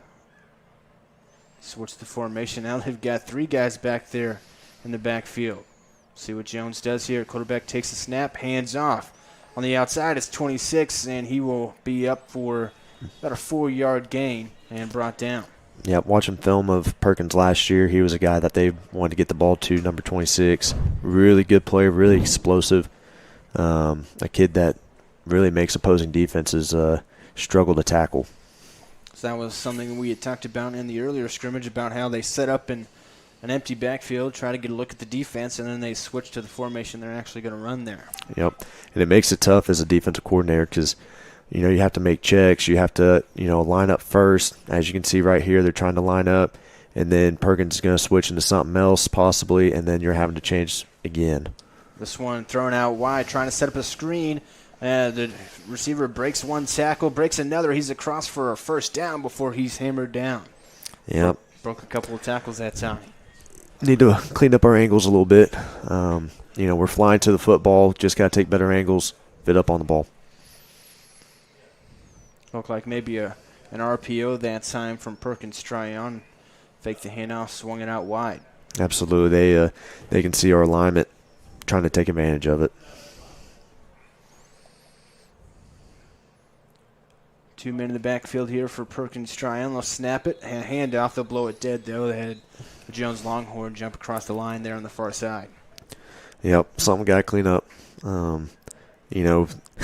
First scrimmage, you always have a little bit of jitters, especially against a really good team like Perkins, ready to get after it. So that's something they'll see on film, something they'll get corrected before next week.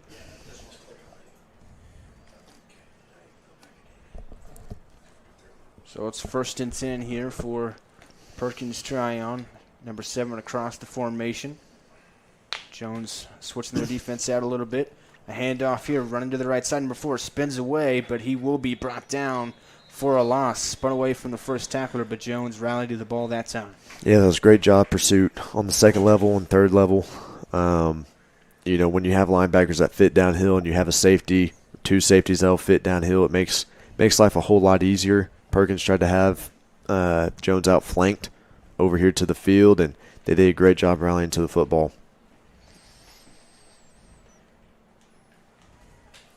So now it'll be 2nd and 14 after the big loss. Big play that time from the Jones defense up front. Quarterback takes the snap here, fires this one away. Looks like a screenplay. Number 6 has it, and a big-time tackle there. That one was sniffed out. And a big tackle there. And who else but the middle linebacker, Luke DeBusk. Yep, did a good job fighting through traffic. Perkins lined up in an unbalanced set, 4 receivers to that side, and tried to outflank Jones. Luke DeBusk did a great job of flowing downhill and at a good angle and was able to make a good play. Check out his huddle tape, and that's exactly what you will see over and over. Running the football and then laying a big hit. So behind the 6 now, 3rd and 11 for Perkins. Try on. Another screen set up. Number 4's got that one. He's got nothing but room for a first down and more, brought down around the 40-yard line into Jones territory. Yep, good play design. They had quads over here again, unbalanced quads over here to our sideline. Made it look like it was going to be a rollout. Quarterback rolled up about 5 to 6 yards and then hit the running back on the backdoor screen. Football and its passing game has just evolved so much over the last decade, and then even more in the last 5 years, I would say, with screens and RPOs and a lot of plays just like that. Absolutely. Man in motion is number 6. He'll go to the outside at the top of your screen. Quarterback takes it now, hands off the running back. He's got room, breaks away. He's got nothing but room to the 20, the 10. One man to beat. He beats him into the end zone. Number 26, a touchdown. Yeah, Perkins did a really good job of ran power at us, and they blocked down on the right side. They had their little up-back kick out. We didn't spill it very well. We didn't spill it to the outside. We ran upfield, and they hit up underneath us, and that running back, he can go. He went. So Perkins try on first on the board, 6-0, and now they'll attempt a PAT here. You know, the toughest thing about scrimmages is a lot of times you typically don't get film of the team you're going against. You know, you kind of line up, you watch a little bit, you call each other, you know, call the opposing coach, see what they run, and that's basically what you go off of. And Perkins is doing a lot of moving. They're doing a lot of motions, doing a lot of shifts, and they're running basic plays, but they make it look a lot of different ways. And, you know, that right there is old school power. You know, block down, kick out, and they did a good job of disguising it. Kicker here, number 1, the hold from the quarterback, and that one is up and down the middle. Nice kick that time. It's 7-0. Perkins try on. We'll be back. Jones back to offense on the Oklahoma Sports Network.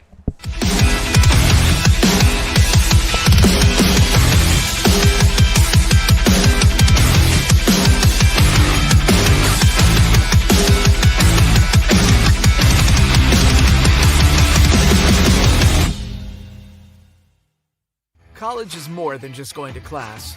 College is a journey. It's meeting new people and making new friendships that will last a lifetime.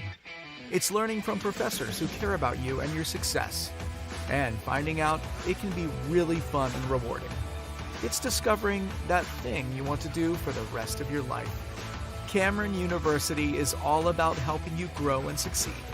Because your success is our success.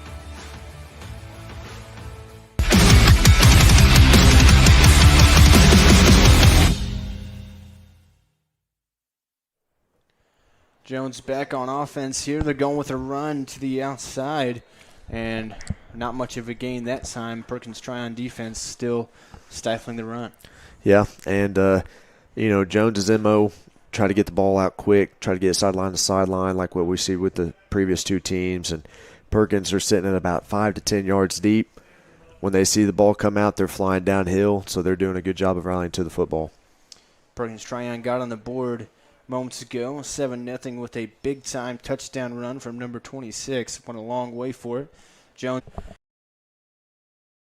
jumping combo like that, it can make for a great wide receiver, and that's what we're looking forward to with Chase Pitts this year. 3rd and 10 now. Hansen takes the snap, looks right, fires, has a big man, number 44, running, and he's going to truck all the way for the first down. What a play from Coda Harris that time. Got some size on him. You had mentioned him in a little preview we did earlier, and he trucked his way all the way for a first down there. Yep, tough kid to tackle, man. Watching him at practice, he's one of those kids, you see him, you think, man, he can move. And we saw that right there, and runs over the little corner and safety, and, that's what you want. Size and speed combo worked that time for the Longhorns. They get their first down of this scrimmage. There's 7:37 left here in the first half of this scrimmage. 7-0 Perkins trying at the moment, but Jones working on a drive here. Up to the 48-yard line, trying to get across the 50, man in motion. Hansen takes the snap, now fires it outside, and that's a big pitch and catch that time. They gain 5 or 6 that time on first down. Absolutely. Staying close to that boundary over there, quick pitch and catch. Looks like Perkins is running man on the back end at times. So Jones is trying to take advantage of that, trying to motion, trying to get an extra blocker over there, an extra receiver. So Harris still in the backfield here for Jones. Hansen right in front of him. Hansen takes the snap, hands off to Harris. Look, the big man run, pushes across. He's got the first down all the way up to about the 46-yard line. Yep, had a little bit of a leak there by the middle linebacker. Up front, got to get our eyes up, be able to see that come off, but could have made a great move, taking it outside and lowering his power level and getting a few extra yards. Harris listed here, 5'10", 235. Got size, but can run as well. We've seen the speed. Here he goes in motion to the outside. Hansen takes a snap, fires, sets up the screen. Trayton Jones with it, gets past one guy, jukes another, and is brought down at the 30-yard line. Very good, and that's kind of the bread and butter of our offense right there. Spread it out, throw it sideline to sideline, find the numbers, and go. Had a good couple blocks out there. I think they're going to end up calling a holding. But that's something we want to see. We want to be able to see our guys go out there and make blocks in space. So it'll be a 1st and 10 here for Jones anyway. I did see a penalty marker, but it'll be 1st and 10. They're up to the 30-yard line. Clock under 7 minutes now in the first half. Harris in the backfield. Hansen takes a snap, keeps it, now cuts across, and trying to juke away. He'll be drove down, got back to the line of scrimmage that time. Yep, ran a little zone read right there. Defensive end, crashed hard, quarterback pulled, and linebacker made a good move coming over the top, making a play on Asen. So it'll be 2nd and 10 as he was able to get back to the line of scrimmage, but didn't gain anything. 3 wide receivers on the near side, 1 up top. Harris still in the backfield on the left tip of Hansen. Hansen will take the snap, looking to the right, has pressure, sniffed out, spins away from the defender, still on his feet, jukes another all the way to the first down. Look at Hansen go. That's the stuff that makes him special right there. Being able to get the ball, tuck it, make a good play. Don't be surprised he may house a couple like that this year. He had that experience running the ball out of the backfield last year, had a senior quarterback. He took a lot of snaps at running back, as you had mentioned, and no doubt it helped him out right there. So Jones, no doubt, moving now. Had some trouble on their first drive, but they're moving it way down the field here. Right at the tip of the red zone. Got him at the 19-yard line, 1st and 10. Hansen takes a snap, but maybe didn't get it off in time. Yeah, that's tough. That's something that'll hurt your drives. So now instead of 1st and 10, you're at 1st and 15. You got to try to find something to get 5 yards back here just to make it 2nd and 10. So as you mentioned, it'll be 1st and 15 after, I believe, the delay of game. Now they'll run the clock back. 5.5 minutes left here in the first half of this scrimmage. Hansen takes it and hands off at his Clark, and he will be brought down. Nowhere to go. Yep. Perkins did a good job. They brought 2 guys off the edge, and one was for the running back, one was for the quarterback. Was able to track it down from the backside. So Jones a bit behind the sticks here now. We'll see what they draw up on 2nd and 14. You know, kind of like what we were talking about earlier. Not a whole lot of 2nd and 15 plays you can draw up. Try to get some, get half the yardage back. Make it a 3rd and manageable here.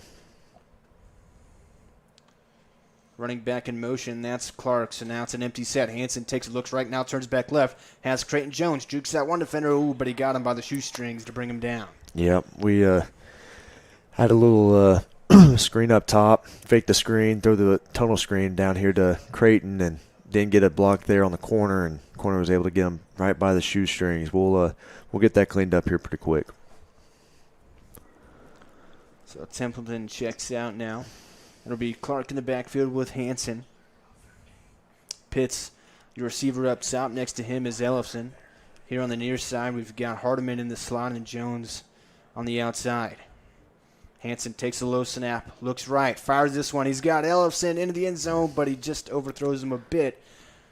So they missed that one. Ellefson, such a big guy at that tight end spot, but he showed off speed there to break open. Yep, he's got a pretty special combo.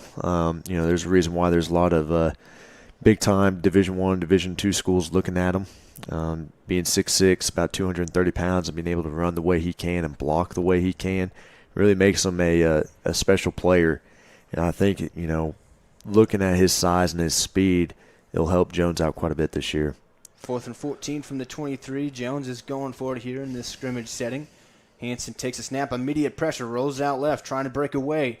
Still spinning around, looking, fires, and mostly just a throwaway there. Hardiman got a hand on it, but didn't have much of an opportunity to catch it. Yeah, had a protection breakdown there on the right side. Had 2 guys come free. Not sure whether we were sliding that direction or running back goes that direction, but, that's something we'll see on film there and get fixed here before we come back out. So Jones back to defense after a lengthy drive there, but they couldn't cash in for a touchdown. 7-0 still the lead for Perkins Tryon as they'll come back out on offense. And they'll start their drive from the 30-yard line. 3:51 left here in the first half of the scrimmage. Yep, pretty intrigued to see how Jones lines up and how they adjust to the shifts and motions of Perkins. Like I said before, they're going to do a lot of moving parts just to try to run a basic play like power counter, but try not to fall for the eye candy. That's the trick. Number 26 had a long touchdown run for them on their last offensive possession. The quarterback takes the snap, hands off to number 4, and how he breaks through up the middle. Jukes the defender. He's still on his feet to the 50-yard line. Yep, had counter back towards the visiting sideline, and they were able to gap us right there. Had a good angle on our middle linebacker, was able to seal him off and kick our defensive end and wrap up on the linebacker. It was a good-looking play. I think we'll be able to tighten down a little bit and make a better play on it next time. Blocked up nicely that time for Perkins Tryon. Now they're up just shy of the 50 at the 49-yard line. And it'll be 1st and 10 for him. Number 21 in motion across the formation.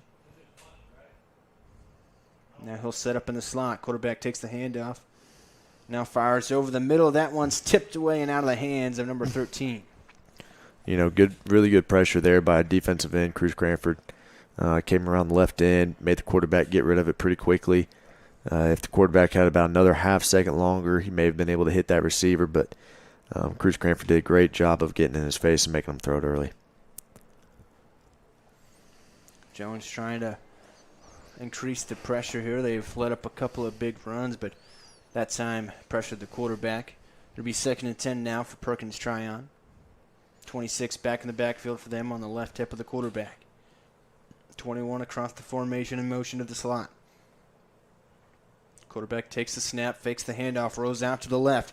Looks, fires into the middle. 21 has it, and he will be drove down right around the 45-yard line, or the 35 rather. Really nice little play design by Perkins there. Had a drag route coming all the way across. Jones covered all the routes except for that one.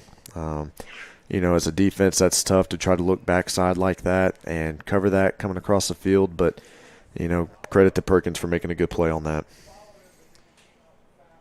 So another first down here for Perkins Tryon, driving again. Ball's on the 35-yard line. 3:24 left here in the first half of the scrimmage. Offense has looked well for them so far. And they'll swing this one out to number 26, and he is going to be drove down by Luke DeBusk. Had some help to come and rally, but DeBusk first there on the hit. Flag on the play. Really good play by our corner here. Perkins ran a little RPO. Linebacker squeezed in, so they threw the ball out here. Corner made an outstanding job. I believe that's Derek Templeton on the play. Came up, forced the running back to go inside and used his help. Luke DeBusk came to help, and safeties came to help. That was a great play.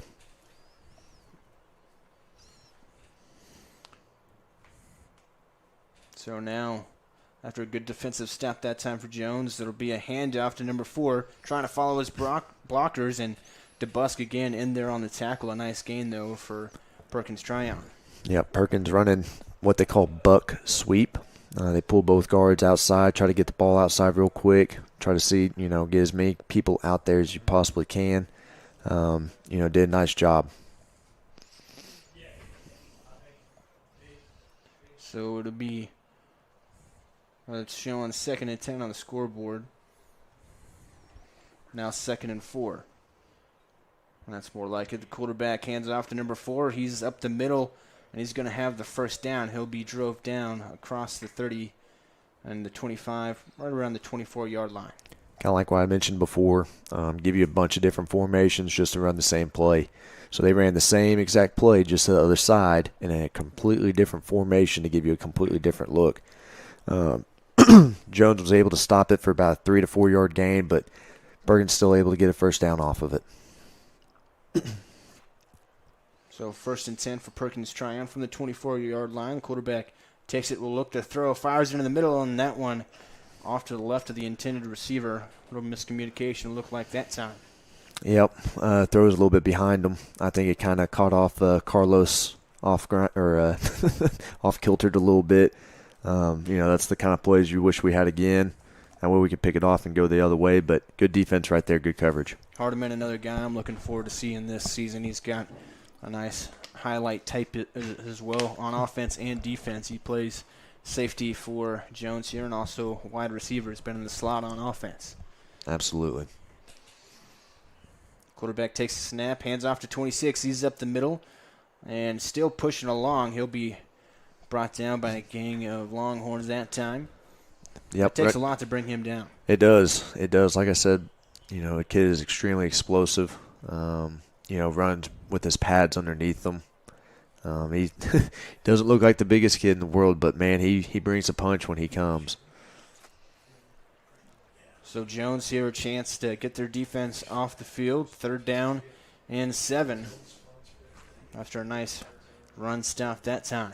26 in the backfield with the quarterback. He'll take the handoff. Quarterback keeps it, now fires out to 26. And a big rally tackle that time. Open field tackle to keep him short of the line to gain. That time it was Noah Norris. It was a very good tackle right there. Safety spot, able to come up, make a good play right there. Keep him short on the line to gain that time, and it looks like they will try a field goal. Perkins trying, that is, to try to extend their lead from 7 to 10. It'll be from the left hash. This one's going to be a deep one for high school.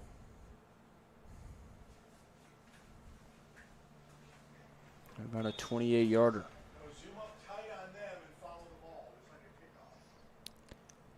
The kick is up on a line, and that one hits off the right upright. No good. All right, that's a good stand for defense right there. Anytime they miss it, that's what you want. Now your offense is able to come back out and try to capitalize and score a touchdown here. Jones back to offense. We'll be back on the Oklahoma Sports Network.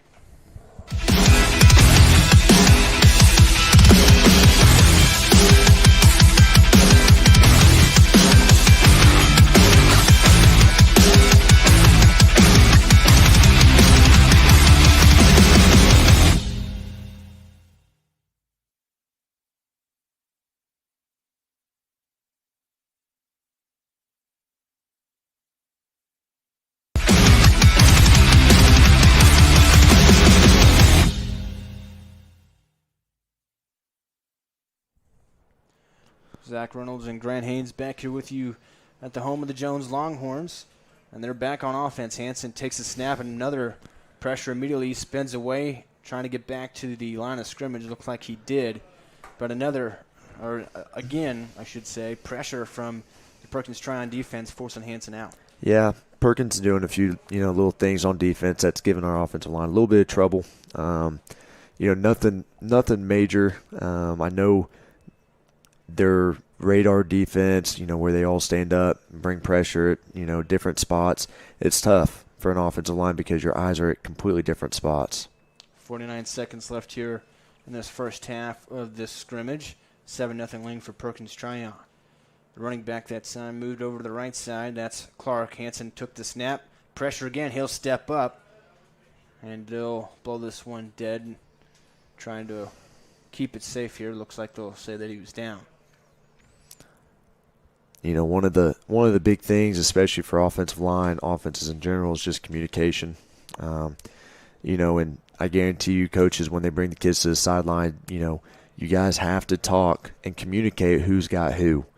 If you're able to do that, then you're able to see and sort, the protection and who's going to be able to come. Timeout on the field. We'll take it with them. We'll be back on the Oklahoma Sports Network.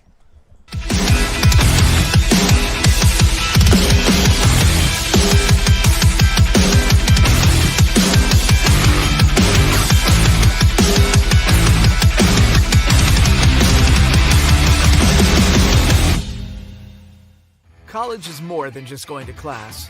College is a journey. It's meeting new people and making new friendships that will last a lifetime. It's learning from professors who care about you and your success. And finding out it can be really fun and rewarding. It's discovering that thing you want to do for the rest of your life. Cameron University is all about helping you grow and succeed. Because your success is our success.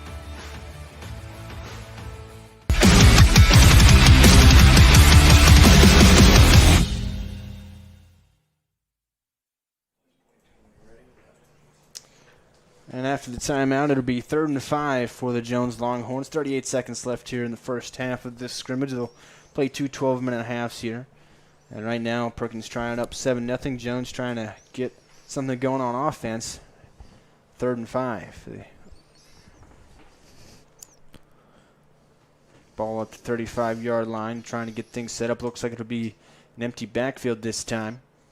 Ellison, usually a tight end, he's on the near side here, all alone for Jones. Hansen will take snap, looks right, steps up out of the pocket, now on the run. He will have the first down and then gets wrapped up by number 21 near the 50-yard line. Yep. Perkins bringing, a couple different blitz packages off of their little radar defense. Able to hit home on some of it. Ason's been, doing a good job of being able to step up and make plays off of that. Hansen gets another first down with his legs.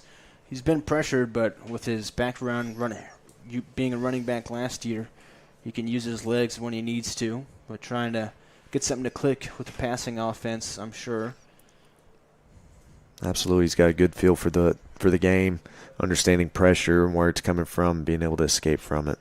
Harris in the background here, 10 on the game clock here in this first half of the scrimmage.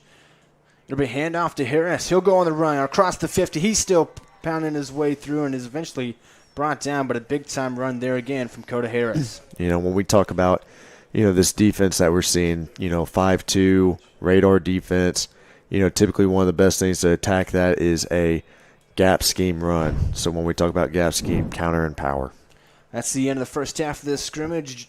Perkins Tryon on top, 7-0. We'll be back with the second half of the scrimmage on the Oklahoma Sports Network.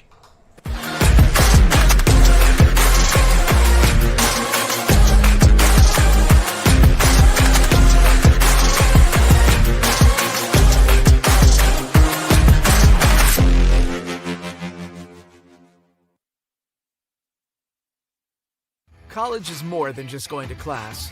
College is a journey. It's meeting new people and making new friendships that will last a lifetime.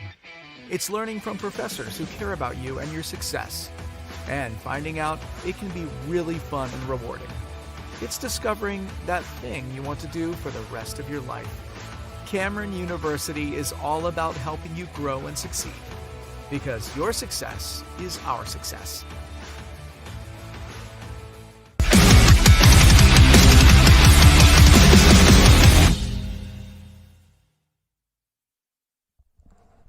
Zach Reynolds and Grant Haynes back here with you on the Oklahoma Sports Network. Jones football new to the Oklahoma Sports Network this year. We're getting our first little taste of it with this scrimmage action against Perkins Tryon. They've played one 12-minute half like they'll do in this scrimmage. They played two of those. They've played one, Perkins Tryon on top 7-0. And Jones has had some, a couple of good drives going now, but hasn't punched one in yet. Yeah, I think big thing has been communication up front. Knowing who's blocking who. Ason's been able to escape from some of that and make some good runs off of it. I think there's a lot of good things you can see from this. I think there's a lot of things you can fix off of this. But overall, you're still playing a really good football team in Perkins. And so I don't think Jones should be frustrated about anything. I think they just got to keep plugging and playing. So Jones will get this drive going from left to right now with the switch. Looks like it'll start. Well, they put the ball at the 30. Now they'll back it up a little bit. Yeah, I think it should be about the 40. I think they got confused a second ago. And that's where they will place it at the 40.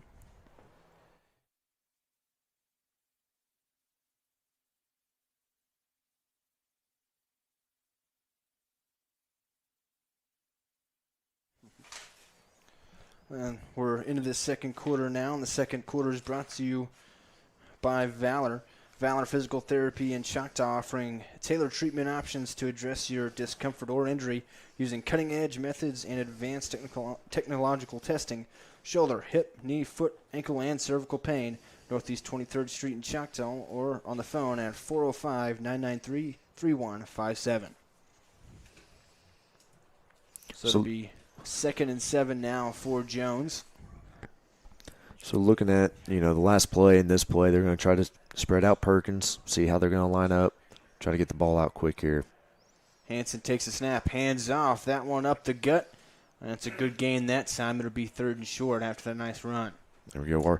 Our pools by our offensive linemen are looking better. They're looking a little bit more crisp. They're not, getting real wide and getting spilled. They're getting right off the butt of the offensive lineman, kicking out defensive linemen. So 3rd and 2 they'll call it now.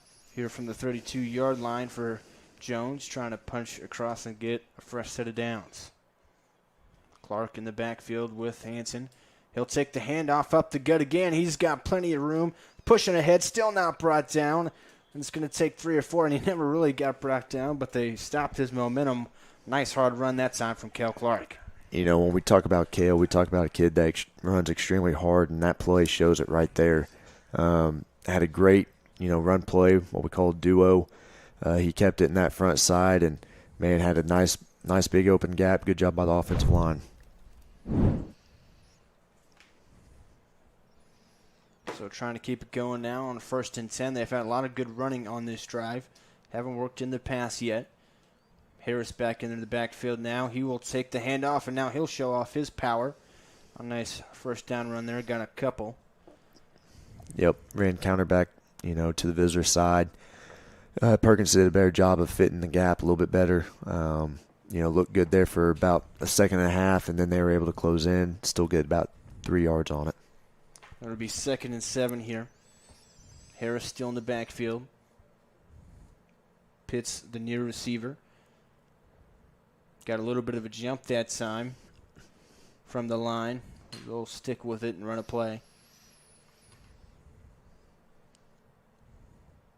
Hanson takes the snap, looks to pass to the left, fires, has a man, and that one just out of the reach of the wide receiver there.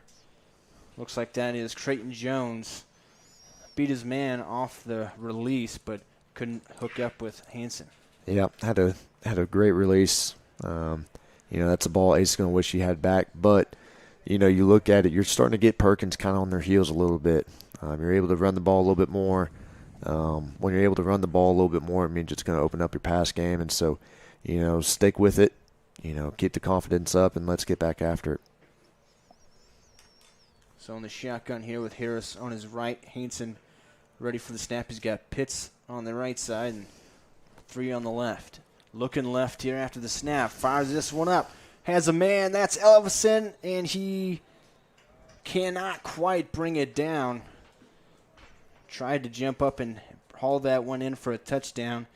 Couldn't corral it, so it'll be 4th and 7. Yep, had hands on the ball. Defensive back was able to come in and punch it out right at the last second. Tough play. When you're when you're 6'6", 6'7", being able to go up and get that ball and bring it down can sometimes be a struggle when they're punching at it. So they'll go for it here on 4th and 7. Last time they went for it on a 4th down, they couldn't convert. Trying to keep this drive alive. Hansen looking for a pass, fires, and that one's going to be intercepted and heading the other way. Hansen trying to bring it down the man himself. It's number 4, couldn't bring him down, still on his feet, and he's finally tackled from behind by a snatch of the ankles by Creighton Jones.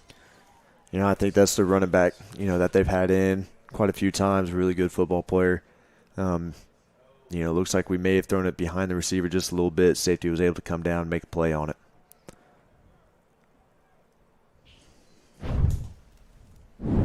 So now it'll be the Perkins Tryon offense taking back over. They lead 7-0. They scored on their first possession with a long run from number 26 for a touchdown. They have been driving but not scored since. Jones has been able to lock in a little bit better on defense. Yeah, I think this is one of those moments where, your defense has to really step up. You can stop them here on defense, then this will really show a lot. Being backed up on your own 30, you gotta bow your neck and play. And so we'll see what the Jones Longhorns has here. So 26-pound, the quarterback now steps up to his right side. A low snap ball on the ground, and they will wrap him up. Trying to jive in on the football is DeBusk, so they'll say he was down first, I believe. That's tough. That's one of those things where in the game you know that ball's not dead and you're able to go get it. That's the type of play that you would need in that situation. Pretty neat little deal here. So number 34 playing bandit, outside linebacker for Jones. Eli DeBusk, freshman, playing alongside his older brother Luke. Both really good young men, both really good football players. Kind of a neat deal to see. Quarterback takes the snap. That time hands off to 26. He's going to the edge. Now cuts up, and he will fly across the 25-yard line. So a nice second down run that time. It'll make it 3rd and manageable, even 3rd and short. Yep, Perkins is trying to take advantage. We're running what we call a too-high safety defense, and they try to run away from the bandit. And so in that case, it would be Eli DeBusk trying to run away from him to where there's less bodies and having a little bit of success here. So 3rd and 3, Jones looking for a big stop here. Quarterback hands off to 26, looking for the edge again. He's got it this time. He's up, and he'll be drove down by Templeton, but not until he gets to about the 11-yard line and resets the sticks. Yep, had our safety come down and fit on the ball. Luckily, their inside receiver grabbed a hold of us and essentially tackled us. They called it, but I don't know if they're going to mark it or not. Right now, the ball placed at the 12-yard line. Looks like that's where it'll stay. Or now the referee will come in here.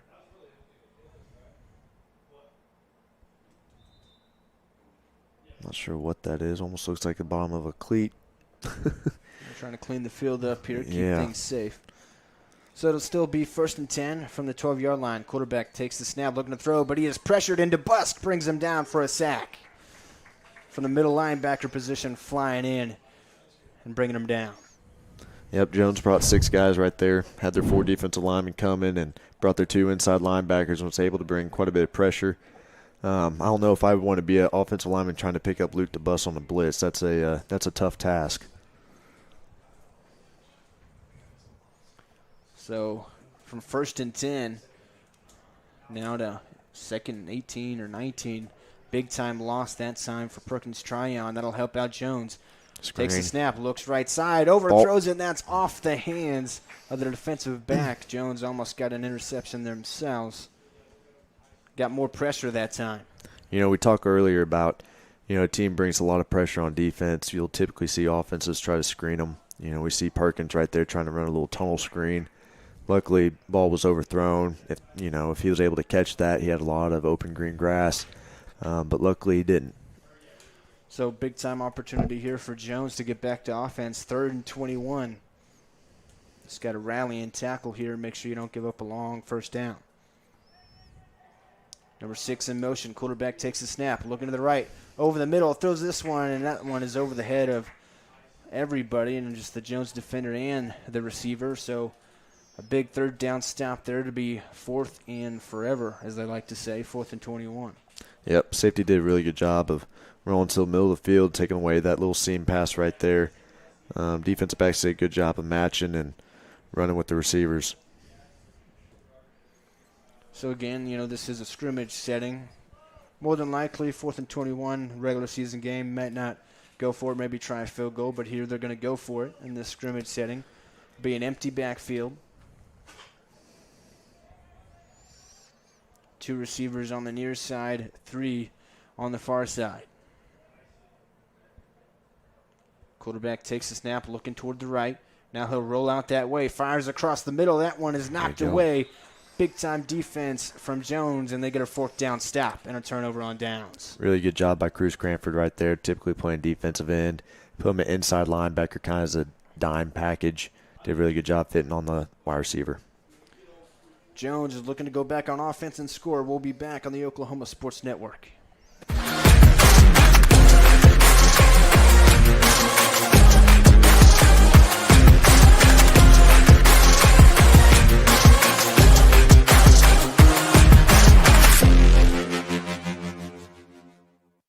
Sidelined by surgery, illness, injury? Valor Physical Therapy can help. At Valor PT, our skilled therapists create a rehabilitation program individualized for you, with education and encouragement each step of the way. Whether it's sports or the activities of life, let Valor get you back in the game. Start now at 405-265-6449. No referral needed. Mention Oklahoma Sports Network and get a free t-shirt at your first appointment.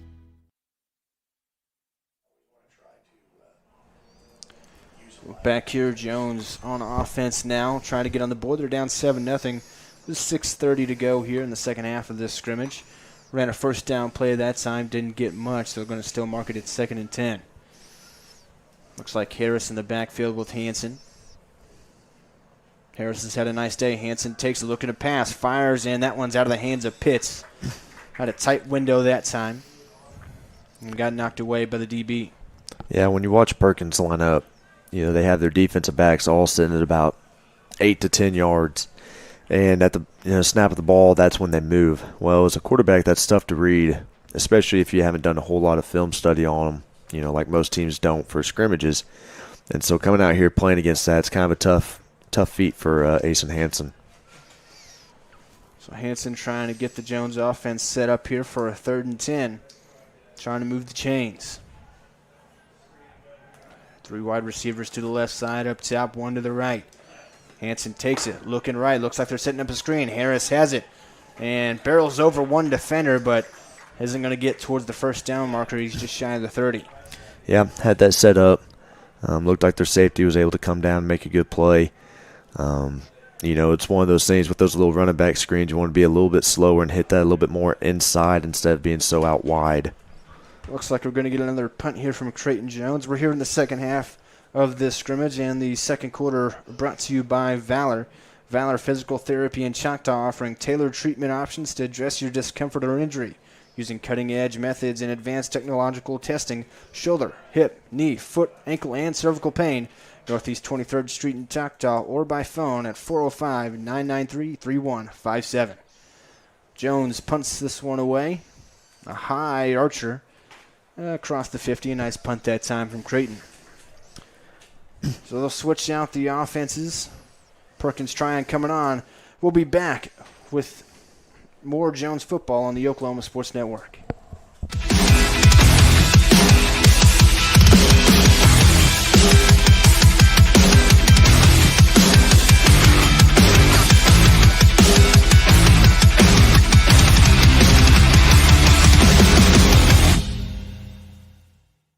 Sidelined by surgery, illness, injury? Valor Physical Therapy can help. At Valor PT, our skilled therapists create a rehabilitation program individualized for you, with education and encouragement each step of the way. Whether it's sports or the activities of life, let Valor get you back in the game.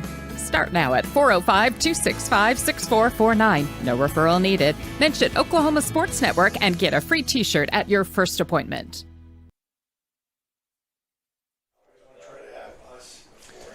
Well, back here, Perkins trying back on offense. Jones on defense. The defense has stepped up for Jones in this scrimmage game. Certainly, they gave up a touchdown on their first drive, and since then they've put up zeros. Yeah, they've really done a nice job settling in. Coach Steverson and crew has got these boys settled in and playing football the way it's supposed to be played. Quarterback for Perkins trying to take snap and hands off to the running back. That's number 4. He's across the 50-yard line, and will bring up 3rd and 5 or 4.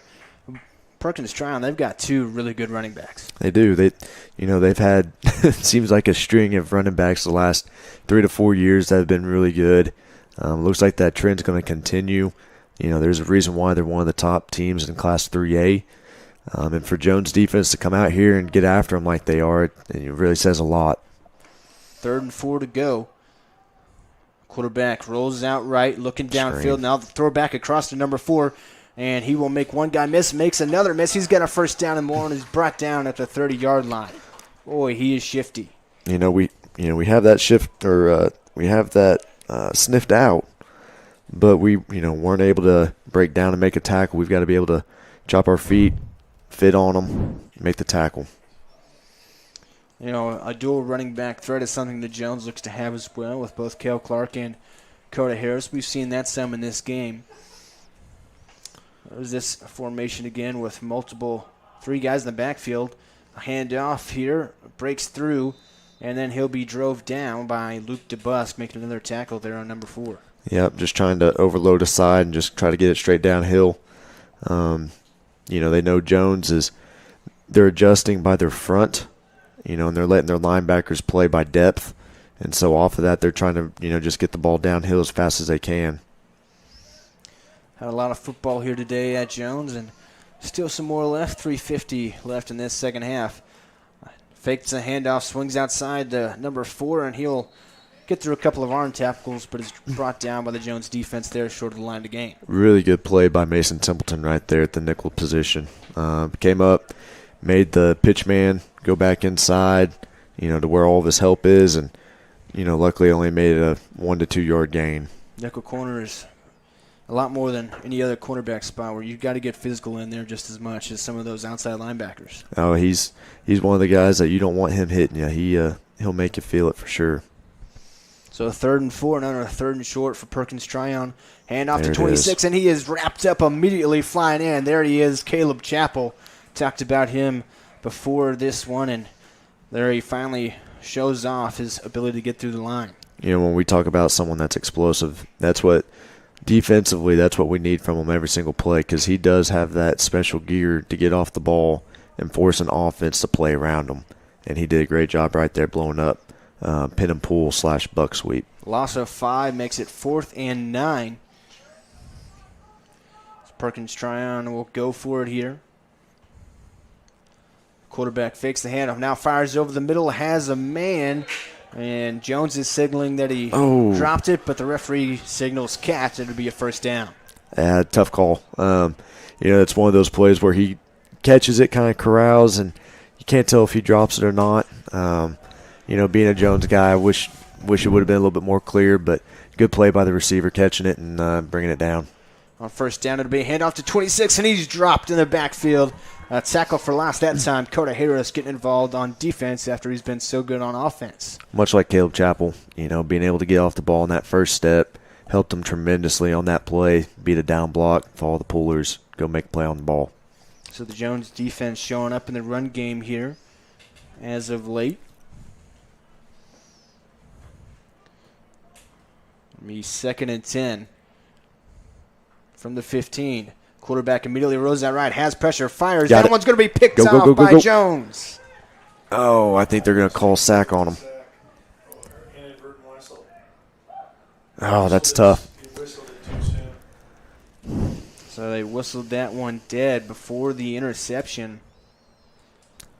Great play by the defense. Again, defensive line getting after the quarterback, making him get rid of the ball quick. Receiver not looking. It looked like either Walker or Weston Hembry making a play on that ball and taking it the other way. If it was a real game setting, I think that would have been a pick six. That's a timeout on the field. We'll take it with them. We'll be back on the Oklahoma Sports Network.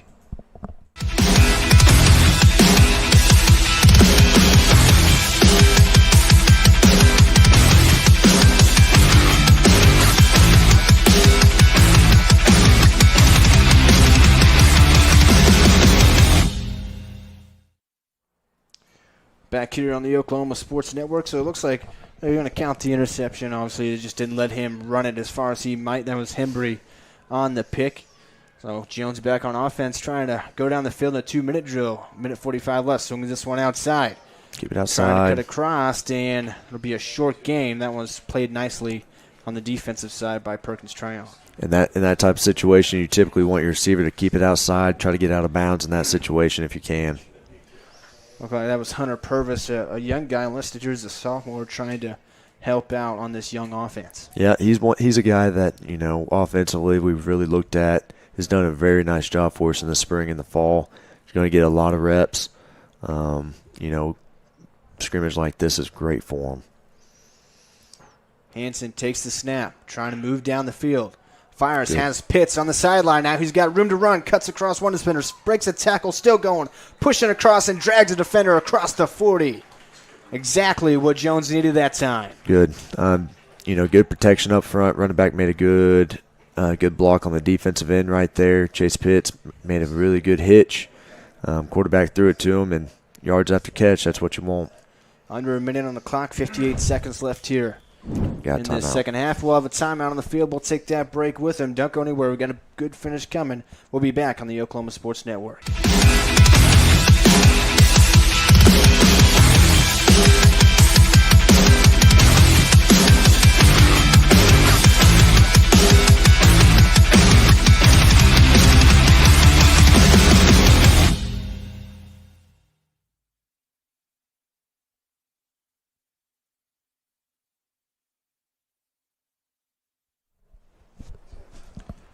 Zach Reynolds and Grant Haynes back here with you on the Oklahoma Sports Network. We've had a lot of great football action for you today, and this is just the beginning. This is just scrimmage. Well, week 0 next week against Luther of Jones football, and you don't want to miss any of that or any of Jones football this year on the Oklahoma Sports Network, so you got to make sure you go and download our apps. We're on Apple. We're on Android, free to download, free to watch. You just go to those app stores and you search for the Oklahoma Sports Network, and if you want to put it on a big screen, we're on Roku, Amazon Fire, and Apple TV as well. Once again, you go into the store there, you go into the search bar, search Oklahoma Sports Network, free to download, free to watch, and you've got tons of football action in Oklahoma high school football.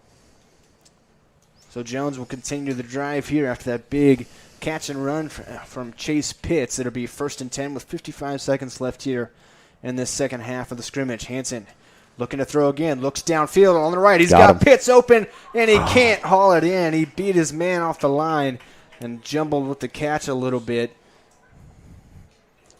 Shot play there on 1st down. Couldn't connect that time, but I wouldn't be surprised if they go back to it with that speed from Pitts. Yeah.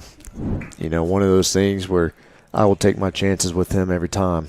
More times than not, he'll be able to make that play, and we'll see that happen a lot more this year. Pitts will check out for this play. It's Templeton, Ellison,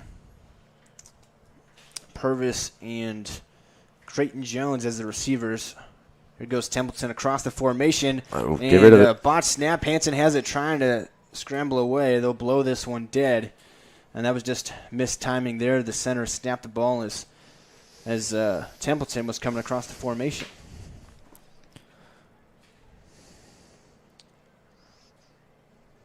Now they'll reset things up. It's 3rd and 10 from the 40. 27 seconds left. Hansen takes the snap, has pressure, throws this one up. Templeton can't get it to throw, let out of bounds. That was a tough throw off his back foot with pressure, and Hansen couldn't quite connect.